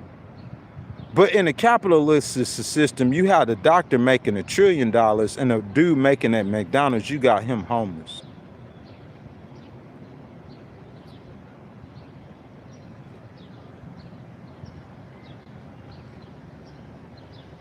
You said, I don't understand democracy. I'm saying this is, I don't understand democracy. America isn't a democracy. America, we practice and believe in democracy. This is a republic. And on the republic for which it stands, one nation under God. This is a republic that elects, the people elects, the majority of the people elects their leaders. We live in a republic. This is a republic. So don't try to school me on government, son. I know a lot about government. I'm just not trying to get, when I do the live streams, it's more about strategy. Look, you get into particulars. There's no particulars in the strategy. Where's the particulars at in the strategy? You talking about tactics. Tactical things are very particular. In a strategy, what's particular? We need to limit Iran's nuclear capabilities. That's the strategy. You see what I'm saying? Now, when you talk about how you doing it now, you might say that's the strategy. I disagree. The strategy is the concept. The strategy is the vision. The strategy is the plan. The actual execution and the specifics of the plan is tactics. That's different things. That's analysis. I tried to do that. It takes a lot of work, bro. Listen, CNN, they mad at Caitlin Collins, a lot of her fellow co-workers, because she went and bought a new beach house. That girl make a lot of money. But Caitlin Collins making $4 million or so a year or more. You see what I'm saying? Yeah, she gonna take the time to research every single little thing that you guys want to know.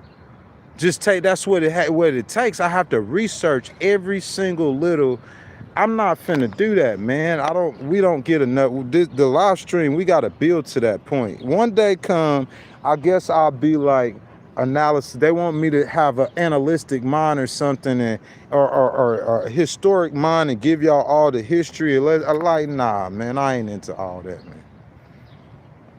That ain't what we got going on. That's not how we rock it. I'm going to give you the strategy.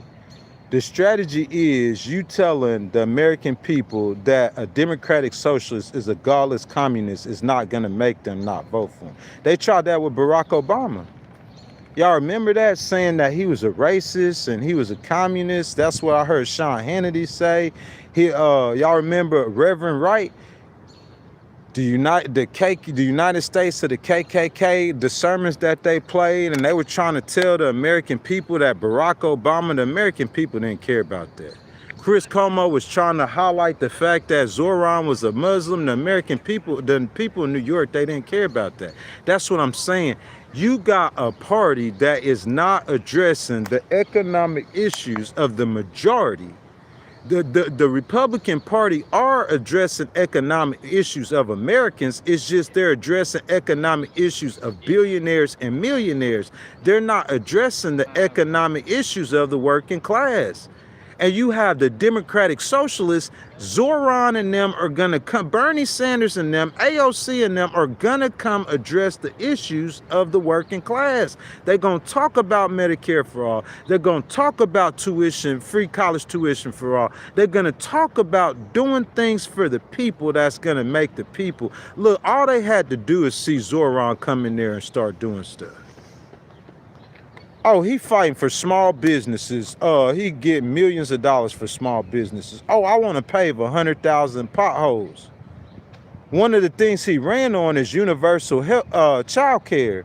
So, I'm going to give 3 and 4-year-olds in the city, I'm going to give them free child care.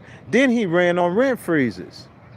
Oh, I'm going to freeze the rent. All the American people had to see him do is the things that they saw Zoran do in the first 6 months. Zoran been a mayor of New York City for 6 months, and you can count the things he has done for the city. I could count the things this guy, listen, let's say this ain't New York City. Let's say he the mayor of the United States. Or let's say we had a system where we got a prime minister and a president, and they in different parties, and President Trump is the president, Zoran the prime minister. You don't think people in Los Angeles is watching Zoran to see what he does for the people? You don't think the people in Chicago, you don't think people in the South is watching Zoran to see what a Democratic Socialist gonna do for the people? I'm watching a politician make $2 billion in a year. As a president, here you got a $400 million plane. You and your family made $2 billion in 1 year, and I can't count on one hand the things you have done for the working class in America, but you promised that you was gonna do. I can't count on one hand anything that you've done for the working class. I'm trying to count, what have you done for the working class, man? What are you doing for the working class? That's what I'm asking. Republicans, President Trump, what are you doing for the working class? Because you could say godless, you could say communist, you could say they got weapons of mass destruction, you could say whatever you want to say. None of that matters. The American people not going to care. They're going to vote for the first black man. They're going to vote for the first one. And the Democrats sitting there, or the Democratic, they sitting there playing you like a fiddle. You know what I'm saying? You gonna tell the party of family and faith in God to not starve people. The problem is you get some of these preachers. I don't want to call nobody's name, no preacher's name. The big preacher, they're a big preacher around President Trump. If I call his name, you probably heard of him. You get some of these preachers, they sitting around President Trump, they sitting around the American government. And they churches donate to the poor. They churches, but I'm saying where brother so-and-so was when President Trump and them burned, incinerated 500 tons of food. Where brother so-and-so was quoting the scriptures, how many scriptures Jesus got in the Bible about feeding the poor. About charity covering a multitude of sins. They don't never quote them scriptures. That's what I'm saying. It's not adding up, Red G. Chris, it's not adding up.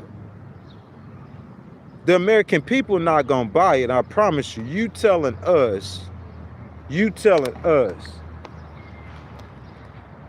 Look, in Texas, you got Ken Paxton and you got James Tellerico running for their race. I don't know nothing about James Tellerico personal life, but the whole state of Texas, we all know about Ken Paxton personal life. So what I'm trying to tell you is Ken Paxton is a Republican and James Tellerico is a progressive, and you telling me it's just not, it doesn't work, man. It's not working. The American people not going to buy it. They going to vote with their pocketbooks. The president is in the Oval Office having oral sex with a woman 30 years younger than him. They voting with their pocketbooks. They don't care. Oh, the president committed 34 felons. They voting with their pocketbooks. They don't care. We got an old man in here falling down the steps. He passed the ball to his little VP, who would have been a great president, but unfortunately she wanted to remain loyal to the falling down the steps old man who let too many illegals in the country and had prices at one point too high. She stayed loyal to him. And they looked at President Trump and they started thinking about $1.87 gas, and they said, hey, we going with that. We don't care. The American people have showed you constantly when it's pocketbook versus they gonna vote pocketbook. They've shown you history, time after time. I can't help it you didn't pay attention in political science, if you even took it, if you even had that knowledge. Because I paid attention. Time after time. It's the economy, stupid. That's why I got... Why you think people have so much respect for James Carville?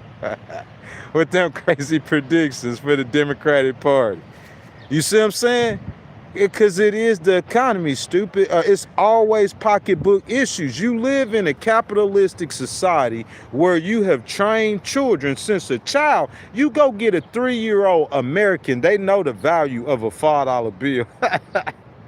A 3-year-old, a 5-year-old American knows the value of a dollar. You got to think about that. Since you was a child, we taught you that the importance of having money. You have Americans that are Christians, all they talk about is money. That's how you get rich. How you become the richest nation in the world, by focusing on getting money. They know how to get money in America.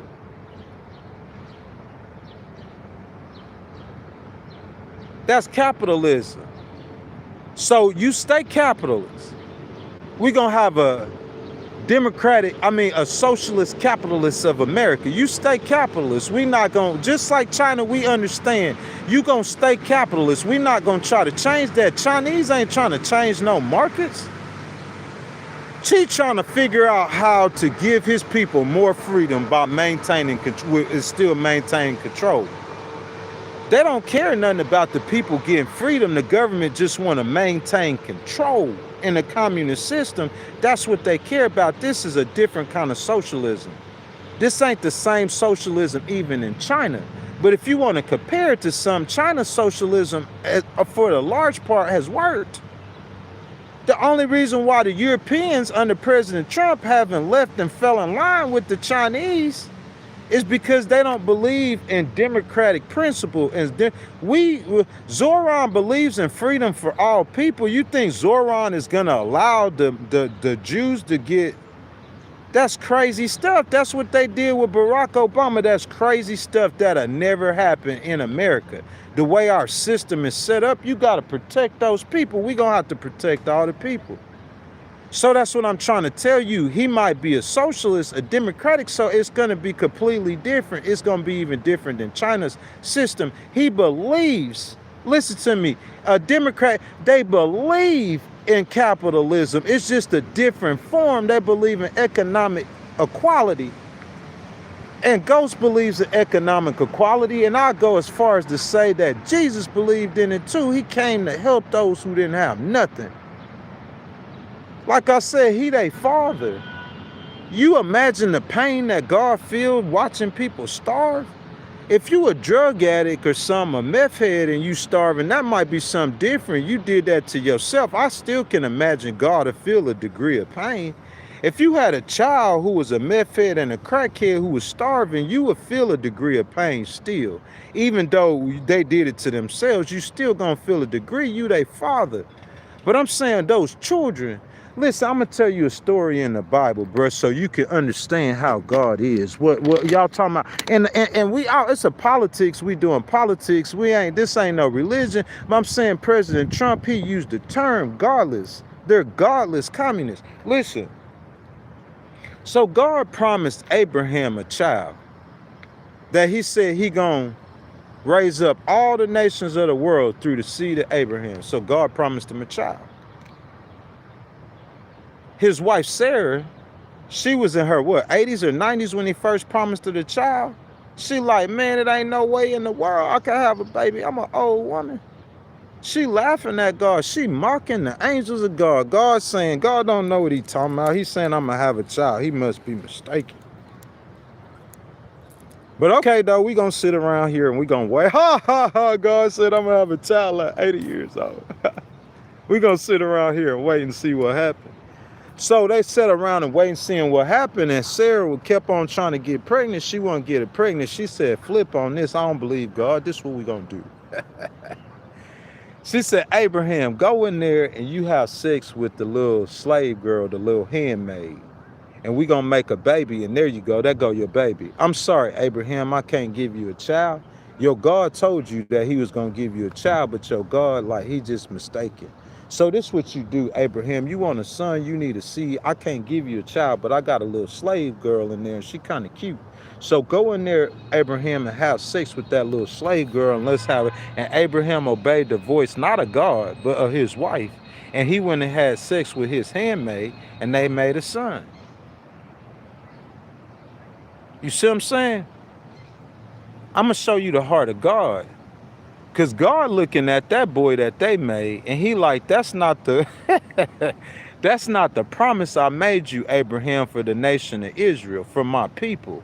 Not with the slave girl. I didn't promise you a future with the slave girl. You gotta have faith in me. So look, a long story short, so comes to find out, shortly after, Sarah ends up getting pregnant. And she ends up having a baby. So now you got the slave boy's child. And now Sarah actually see that God wasn't lying, and she got a baby now.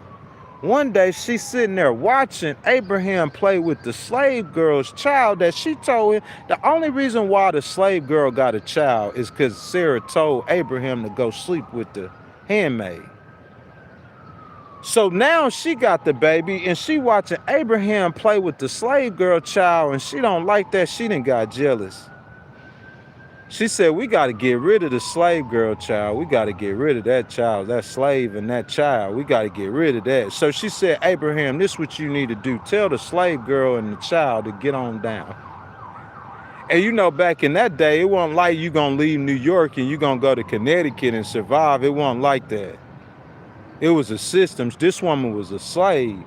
So someone else had to hire her as a slave. She a woman with a young child. What good or what use? You see what I'm saying? So this woman go out there with the baby, and they ran out of food, and they in the desert. The baby finna die, finna starve. This is Abraham's seed. This is the baby that was birthed because Sarah was disobedient. You see what I'm saying? All of that. You know what I'm saying? So Sarah, they out here with this baby. Sarah told the woman to leave, the woman left, and now she out here in the desert, in the wilderness with this baby. And they ain't got no food, they don't got nothing. So she went and set the baby over there by a tree. The Bible said afar off. Let me find a tree afar off. Let's say that tree. She set the baby over there by the tree because he finna die. The little boy, the little toddler, the little child. She set him by the tree because he finna die. She don't want to watch his son die, and guess what God did? He came to Sarah. Not Sarah. He came to Hagar, the slave woman, and he said, hey, fear not, babe. Your child ain't finna die. God told her, I'm going to make him a great nation. Just like Abraham's seed, I'm going to make a great nation. Because Sarah was disobedient. I don't care what Sarah talking about. Justice. God is the judge. Where else you going to get justice from? Who you think created justice? Who you think created economic equality? Who you think feeding the children of the world? Who you think feeding people? You think you feeding yourself? You're not a real Christian. You only a Christian whenever you get into politics and you want to be a Republican. Because it just don't make no sense how I could support this guy who talking about transgenders. He's got to be evil. He's got to be wicked. He's got to be godless. How can he believe that you could allow a child, a 5-year-old, to have a sex change? Titan Bruce says, I have a 2.5% mortgage interest rate. I'm not selling my house when interest rates are 6%. That reduces the number of homes on the market because nobody wants to leave their interest rates low. Reggie says, I'm like Hans. They've been brainwashing that the non-melanated is good, but according to studies, this world will be more like that than non-melanated. Listen, the melanated or non-melanated, to me, like, I feel you and I understand that, Red G, but God love us all, though. We start talking about God. Look, I love all people. I have my opinions about every race of people, black people included. I have opinions about every race, but that's what I'm saying. It's the same thing with God. You got to look at God as a father. and he looking at these people as his children. So he not seeing black, like you got a fat child and a skinny child, a tall child and a skin. God got in his creation, he got white people and he got black people. He looking at them all as his. We talking about God.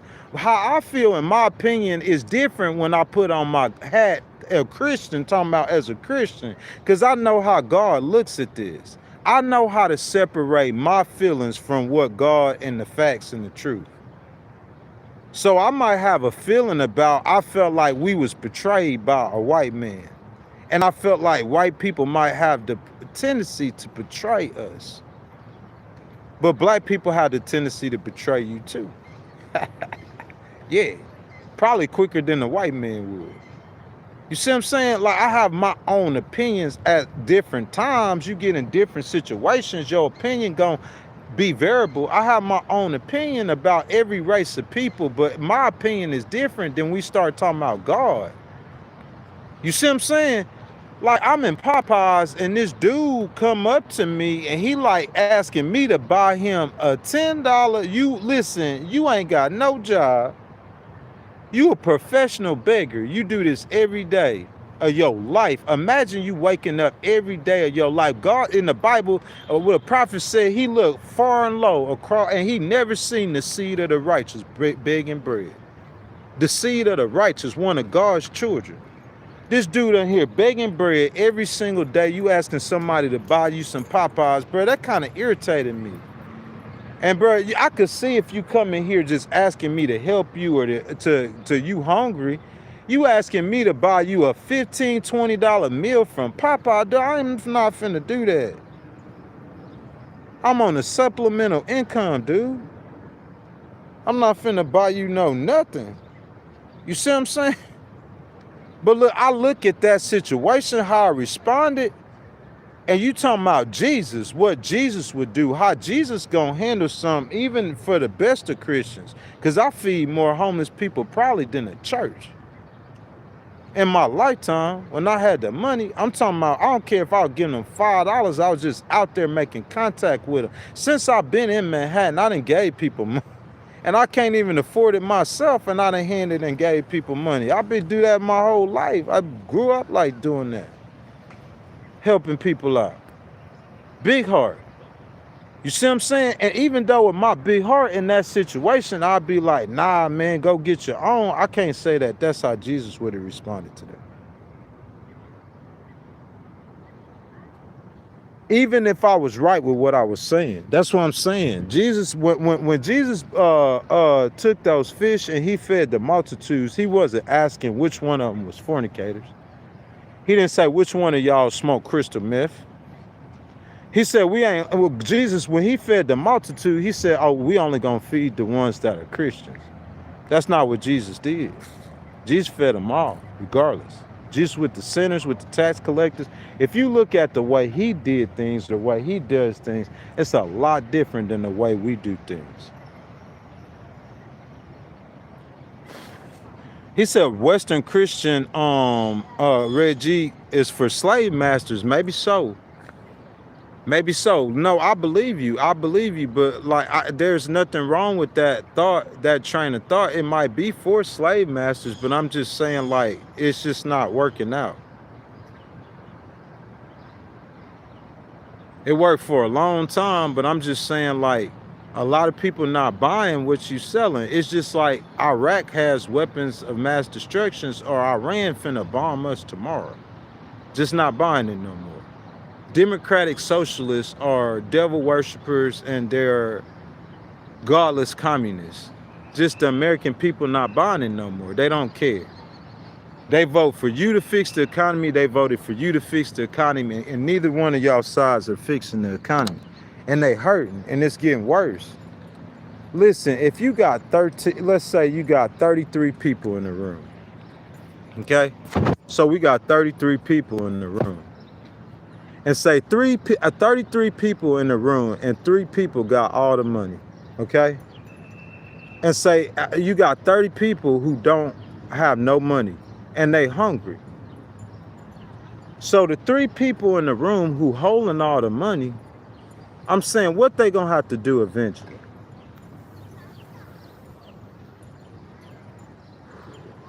You're going to have to pass the money around. You're going to have to feed the poor, bro. You're going to have to. Because if not, the 3 people who do have the money, you know what's going to happen? Them 30 people who don't have no money, they're going to come take that money from you. I promise you that's what's going to happen. You see what I'm saying? They're going to come take that money from you. That's exactly what's going to happen. I mean, people, they're not going to go around living like, I'm saying, what would you do if you had a family to feed? If you got a family of children to feed, what you going to do? And you see this dude over here, he holding all the money, he got all the money, and you ain't got no money. And you got to eat. That's where crime happens. Crime happens for poverty. You just got to understand that and realize that. And so the people who don't have and the people who are trying to accomplish, the have-nots going to take from the have. It's 340 million of us, and it's less than 1,000 billionaires. Imagine if all 304, if the billionaires became trillionaires, they hogged up. That's how you going to get chaos. That's how you going to get everything you've seen that they predicted the last day is going to be, or that the world's going to come to. Especially with the invention of AI, that's how you gonna get it.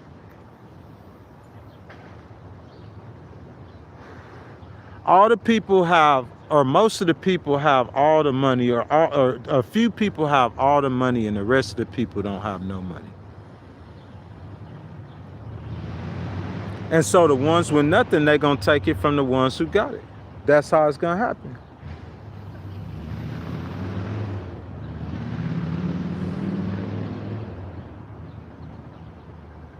Hey, Heath, I'm going to go ahead and get out the stream, bro. I got a disability, bro. I can't get a job. So what you saying is pretty much discrimination. You don't tell someone who got a disability to get a job. Tell a man who served this country with no legs and no arms to go get a job. He ain't no more disabled than me.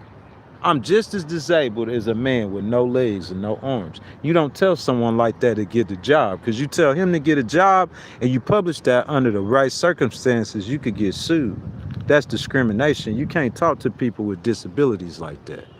That's another thing, especially law enforcement. We should start with law enforcement and train them in disability law and what's proper to say and not to say. How if 20% or more documented 30 or 40% of your citizens have disabilities, how are you going to be able to manage problems in your community? Because most of those 911 calls are going to come from people who got disabilities, or a great percentage of them. How are you going to manage people in your community with disabilities if you don't even know disability law? You don't even know the rights that disabled people have. And some of y'all have that problem. You don't tell someone who has a documented disability to get a job. That's how you get sued. That's discrimination on its face. I'm sorry you don't know the Americans with Disabilities Act. Go pick up a law book and learn it. It's not that hard. If you know how to read, you can learn any law in America. Just put your mind to it and get to doing it. It'll help you out a lot. It'll help you not say stupid stuff a whole lot. For real though, because I'm going to sue you. I know what them disability law. You telling a man, imagine walking up to some man who served this country as I did. This man ain't got no torso. He ain't got no legs, no torso, no arms, and he did that for America, the sacrifice. And you go tell him with a disability to get a job. That's why I said some of y'all, like, y'all be smoking crack and fentanyl. Listen, if I see a dude, this dude over here sitting, y'all see him sleeping on the ground. He out here in Central Park every morning. That's his house. That's his bed. That's why I come over here and try to keep it down. Stay away from him, okay? Y'all see that man out there sleeping like that, bro, right? On the ground. Like that. Right? I'm saying, how he gonna get a job? That's what, I guess, the Republican strategy about personal responsibility. They don't count in the fact of all the elderly. They don't count in all the disabled people. They don't count into all that. They telling people who ain't got no legs to get a job. That's why when Jesus came, he was out there with the man with no legs, the unlovable, the hopeless, the have-nots. That's who Jesus came to help, to seek and save, to help. That's who he came to help. What are we talking about?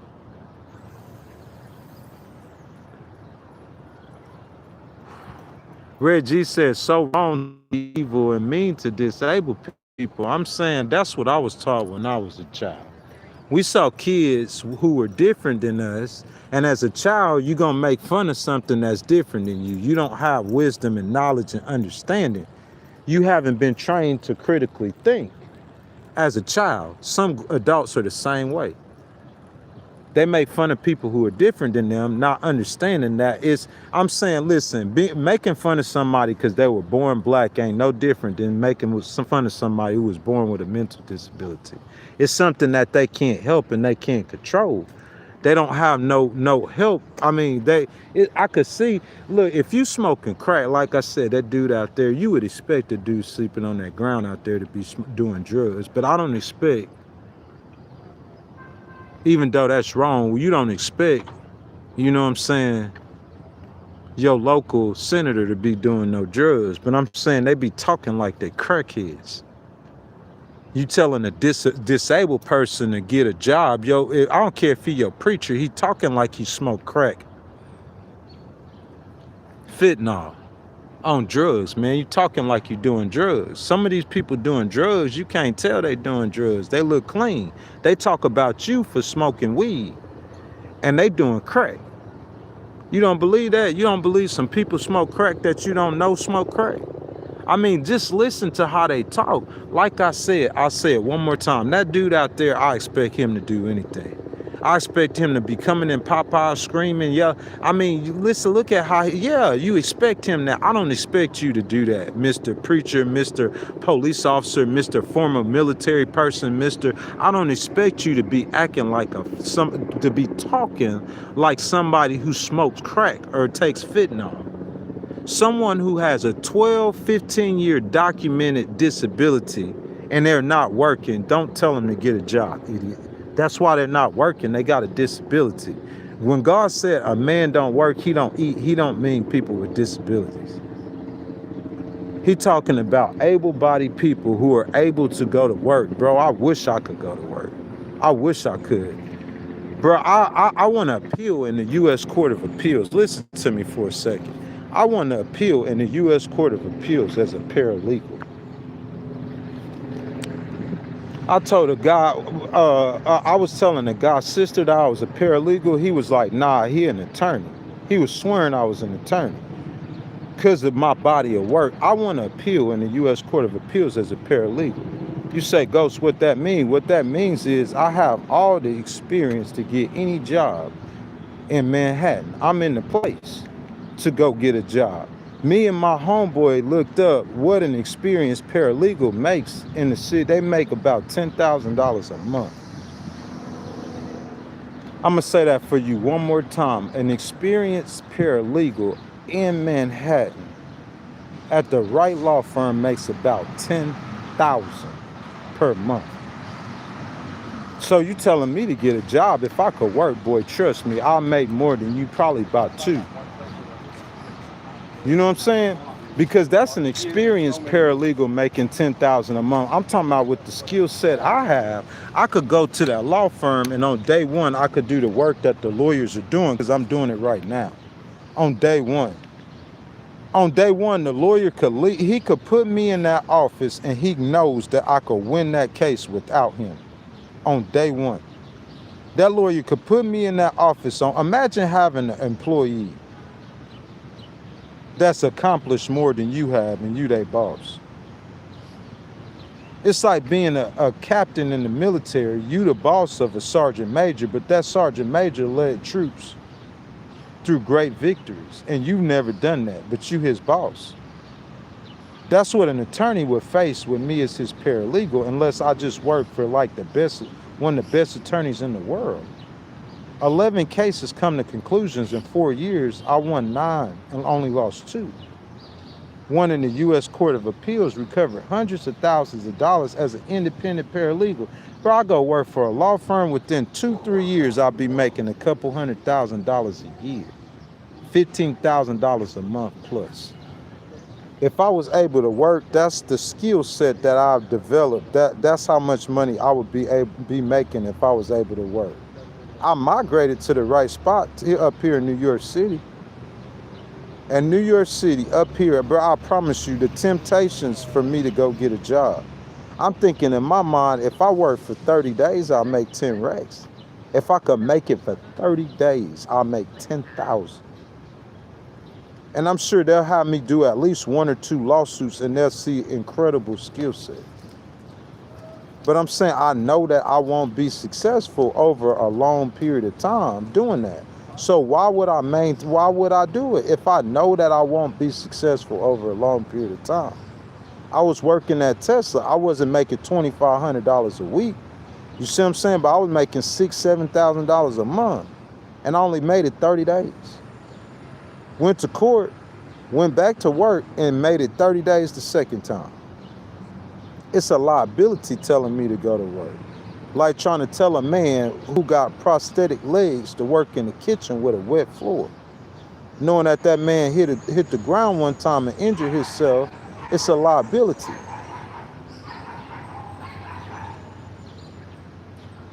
Reggie, I appreciate you, my brother. Listen, guys, we've been streaming for 1 hour and 55 minutes.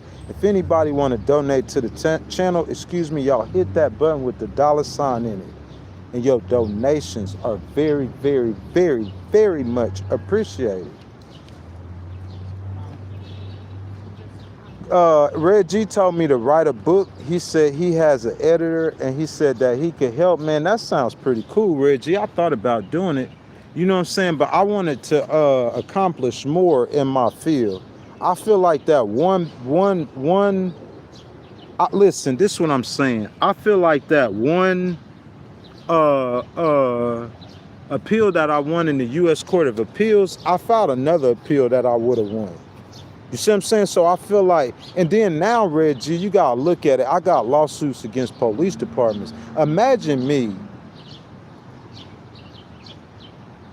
suing 5 different police departments at the same time over the fact that they're not training their officers in disability law. Imagine if something happens behind that to where there's a requirement, a law passed, that all these police departments have to train their officers in disability law. Imagine how better your communities would be, how better the police. I'll be knowing what I'm talking about. What I'm doing, Reggie, is big stuff. I'm trying to get the police departments across America to train their officers in disability law. That's my goal. I'm trying to get the police departments across America to train their officers in disability law. That's my goal, man. That's what I'm working on. That's what you got to understand. I got like aspirations I'm trying to accomplish.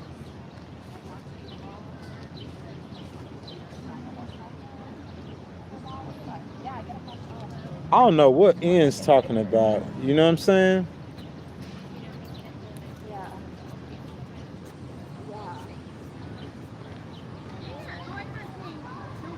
I don't know what Ian talking about. You know what I'm saying? Time for that though, man. However y'all feel, that's y'all opinion. I don't care, bro. You just need to be kind and nice. You feel me? I ain't trying to sit here and argue with you. I argue for money. I'm not gonna argue you for free. I argue for money.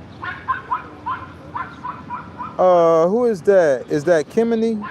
Says, just remember, if the candidate takes corporate PAC money or APAC money, we will no longer vote for them. That's a big thing I never talk about. I'm going to have to do a stream on that.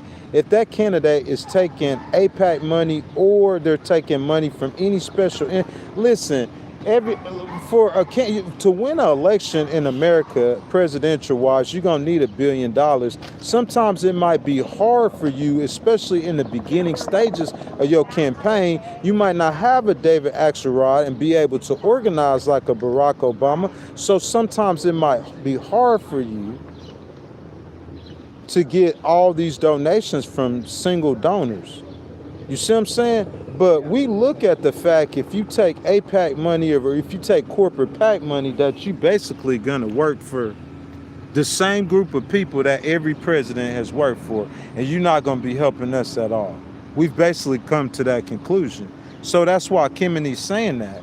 And it's amazing that it's like on certain issues, all the young people feel the same. That supporting Israel unequivocally, all the young people feel the same about that. All of them. All of them. That not fighting foreign wars, all the young people feel the same. It don't matter what party they in, really. I'm trying to tell you, it really don't matter. They could be Republican or Democrat. They pretty much, all young people don't want it. Look, it's two guys coming up here right now running. If I ask them if they support foreign wars, I guarantee you both of them would say no. Because I could look at them and tell, it don't have to be New York. We could be in Mississippi. And you get two guys running like that that's in their mid-20s. You see what I'm saying? And they come up here running, and I ask them if they support foreign wars. See, when you see that older family right there, they might say, no, that they in New York City. But I'm saying them two guys right there, it don't matter what city you go to, when you see that, if I was in Austin, Texas, and I asked them if they support fighting a long-term war in the Middle East, they gonna say no. It don't matter if they're Republican or Democrat. There's certain policies that when it comes to people under 50, they agree with across the board. You know what I'm saying? 2 hours, guys. Tax the Rich, episode number 69. I don't think we're going live tomorrow. I think I'm going to be recording content. You know what I'm saying? I told you guys, if y'all don't know, Saturday at 9 a.m. Eastern, 4th of July, that's tomorrow morning, we're going to be premiering We the People number 8. You know what I'm saying? Went through to 3 boroughs, across New York City. Went to the Bronx, of course, Manhattan, where I'm at, in Brooklyn. You know what I'm saying? So that's tomorrow morning at 9 a.m. I don't think I'll be live tomorrow or Sunday. You know what I'm saying? But we'll be back Monday through Friday. You know what I'm saying? With the live streams, of course, and the content. Next Tuesday, when we usually do the vlogs, of course, because I didn't do a vlog last Tuesday, and I'm releasing one tomorrow, so I won't do one next Tuesday. But the reason why I'm saying I'm probably not going to stream tomorrow, the next day, because I'm probably going to go get content for We the People number 9 and We the People number 10. You know what I'm saying? So I could go ahead and get them posted. You know what I'm saying? And all I have to worry about is doing the live streams and the shorts. So we might not be streaming tomorrow. We might not be streaming on Sunday. But come Monday, you know what I'm saying? If I'm not mistaken, we'll be streaming on Monday at 7:15 a.m. Eastern. It'll be episode number 70 of the Tax the Rich tour. That means that I owe you guys 30 episodes in 24 days. You take off the weekends, I'll say probably 21 days. So it'll probably be 9 days next month. We'll do 2 episodes a day. 9 days this month, I'll do 2 episodes a day, or we'll go a couple of days into August. Because I'm telling you, I'm going to get them 100 live streams. One way or the other, I'm getting them 100 live streams. That's what Legal Wars Live is about, the live streams. As you guys could say, usually with the videos, I need a lot more promotion. You know what I'm saying? YouTube's, their algorithm isn't as friendly on the with the videos as they are with the live streams. But yeah, that's what we do. We do live streams.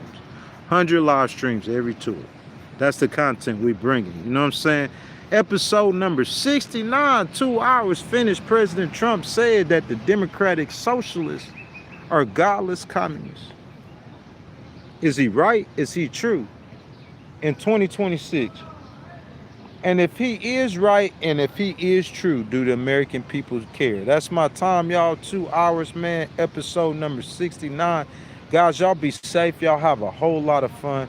I want to say happy 4th of July. Happy 250th anniversary to the United States of America, man. Listen, I love every last one of y'all, man.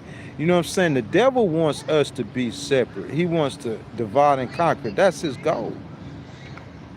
You see what I'm saying? I'm not going to delve into the tactics of the devil at my age of Satan, because I know what his goals are. I know what he's doing. I could see Satan when he coming. I could see him from a mile away. I could smell him. When them evil spirits start possessing people for whatever reason, they doing whatever they doing it for. I'm saying I could sense it, I could tell it, I could taste it, and I could smell it. You see what I'm saying? And I've dealt with it so long, man. I've dealt with Satan so long, bro. It's like water off my back. You see what I'm saying? It's like water off my back. I'm gonna say this one more time, and I'm not gonna say this no more. If you a mama and you got children and you leaving the house with your children, we see you a mama. We see how gorgeous you are. So you're a pretty woman. You probably married and you got children. Why would you walk out the house wearing pants that's showing your private parts? And you a mama with children. You think a woman, because listen, so if you a mama and you got children, you know that most of the mamas are the ones that's the finest, the most sexiest.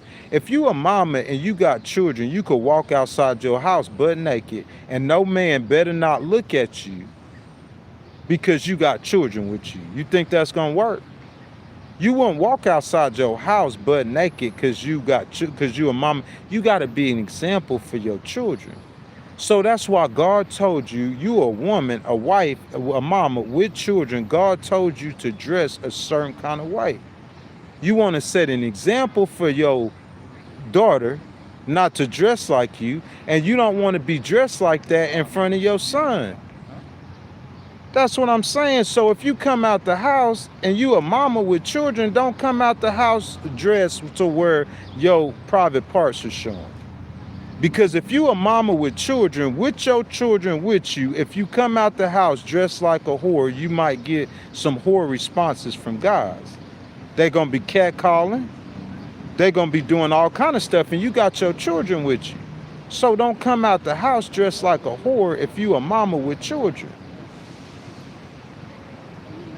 Listen, when I solve problems, I get to the root of the problem. Can you imagine a society like we got a new beach? We on a new beach. Have you ever been to a new beach before? I'm saying we on a new beach and you saying don't look at the naked people. What? What's the problem here? Put on some clothes. We at a new beach and you telling me at a new beach don't look at the naked women.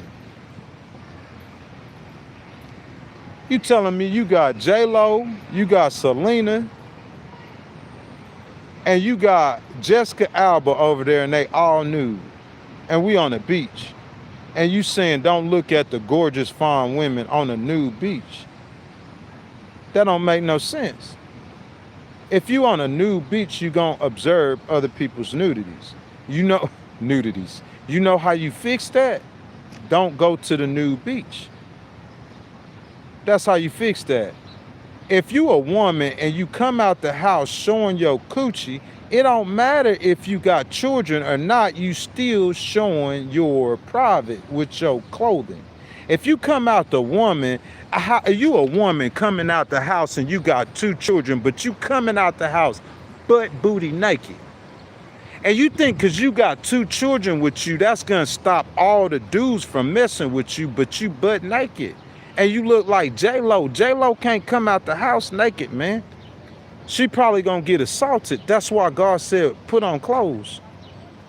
If you got children, that's a much better reason for, the problem ain't the dude looking at you. The problem is how you dress. If you was dressed right, he wouldn't look at you like that. If you dress like a whore, he gonna look at you, children or not. If the children matter, then don't dress like a whore around the children. That's a bigger problem.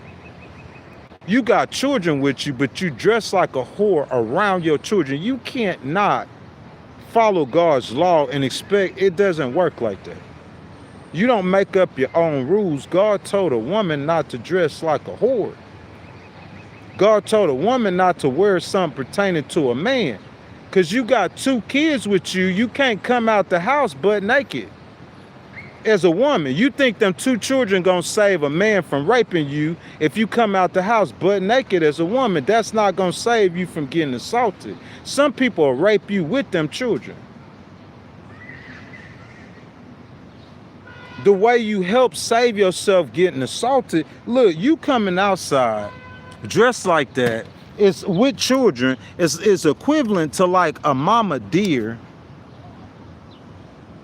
like playing some kind of doing some kind of dance in front of the lions. Them lions gonna eat you and them babies. Them lions gonna eat you and them babies. You don't understand that. That's why the mama deer, she just gonna stay back and she gonna keep her babies back away from harm.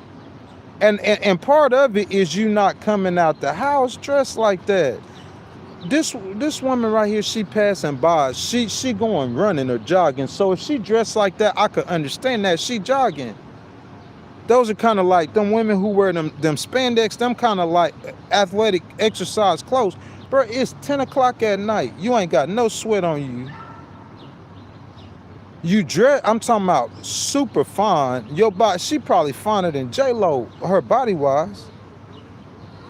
And you got on spandex with 2 children with you. How, that, it don't make sense. You on a nude beach. To solve the problem, get off the nude beach. Problem solved. You don't have to worry about looking at no nudity if you ain't on the nude beach. Problem solved. If you are a female and you got children, don't go out around men dressed like a slut with your children. Be an example for your daughter. If you dress like, listen, I knew a woman, okay? Her daughter probably really didn't know what she was doing, but the woman at the time, she was like doing everything to a man for some drugs, for some crack. Her daughter really didn't know what she was doing. She kind of knew, but she didn't know. But when her daughter found out, guess what ended up happening to her daughter? She did the same thing her mama did. She was doing stuff to men for drugs. That's what I'm saying. If you a woman, don't come out the house with your wearing pants that show your whole. I'm talking about these women wear these pants to where if you look, you could see where the hair follicles is on their privates. That's how, I mean, it's pretty much showing everything. And you wearing this with 2 kids with you. And your daughter seeing you every day go out the house dressed like that. Guess what she gonna do? She gonna be just as bad as you or worse. She probably gonna be worse than you.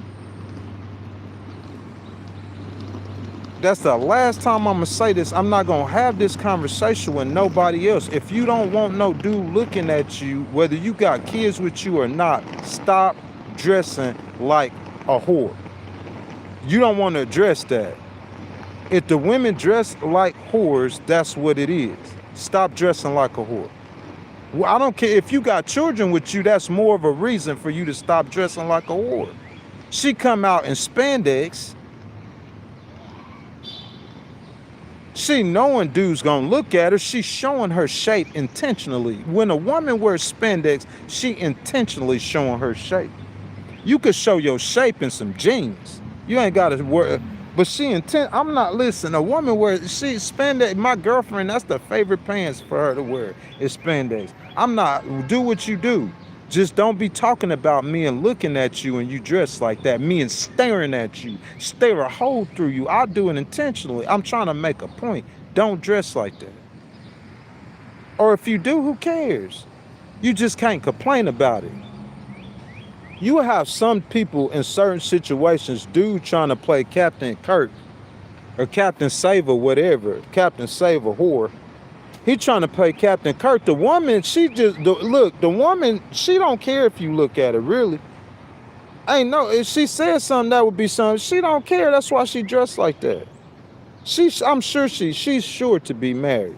You could look at her and tell with her jewelry and stuff, she was straight. It probably got some money. So I'm saying a woman, she might be a police officer, real talk. She kind of look like a woman dressed like that. You see what I'm saying? Come on, man. You put them pants on, I'll stare. I'm liable to stare at you. And you don't want me to argue with me in court over no situation about this and you wearing the pants. I'll do demonstrations. I'll be using props, girls in the courtroom doing demonstrations to demonstrate how you are showing your whole everything. You might as well take your clothes off. Look, them girls look better to me in them spandex than you do with your pants off. Most of them do. Cool, you take your pants out, you're gonna start seeing all these defects that you don't see in the spandex. That's what I'm saying. Usually girls back in when I was young, they used to wear spandex like underwear. They wore spandex underneath their pants or spandex under. Now they just out here wearing. And I'm saying you could do what you want to, but you got children with you. And you trying to set an example for your son and set an example for your daughter. You could choose to do what you want to do. Some women, they'll see this woman right here. She got on shorts. This woman got on pants. 80% of the women don't wear spandex. The 20% that do, if you get stared at, I don't care if you got children with you or not, just know what that is. You know what I'm saying? And I'm only addressing that for a certain reason, and that's all I'm going to say about it. You know what I'm saying? And I'm going to move on from here, man. I got to get on down, man. You know what I'm saying? I'm trying to get up to Harlem. I'm trying to get out to Staten Island. I got content to record, man. Usually the beginning of the month, the first week or two, you know what I'm saying, I'll do all the vlogs for the month. You know what I'm saying? So this vlog was a big one, you know what I'm saying, because of all the places that I went to. You know what I'm saying? I went to, like I said, the Bronx. I went to Brooklyn and I went to Manhattan all together in this one vlog, 3 boroughs. Not just one location, 3 different spots. We the People #8 celebrating 250 years. America's birthday premieres tomorrow morning, 9 a.m. Eastern time, right here on YouTube. Love you, appreciate you. 2 hours and 15 minutes, episode number 69. Like I said, I'll see y'all in the morning at 9 a.m. to watch the premiere of that vlog. Other than that, I don't think we're going to be live. I might pop out with a live, man, in Harlem or something, but I don't think I'm going to be live again until Monday morning, 7:15 a.m. Eastern. Like I said, y'all enjoy y'all's 4th of July. Y'all be safe, man. Don't do nothing don't do nothing I wouldn't do. And always remember, Christ is King, man. I'm out. It's Big Ghostwriter, baby.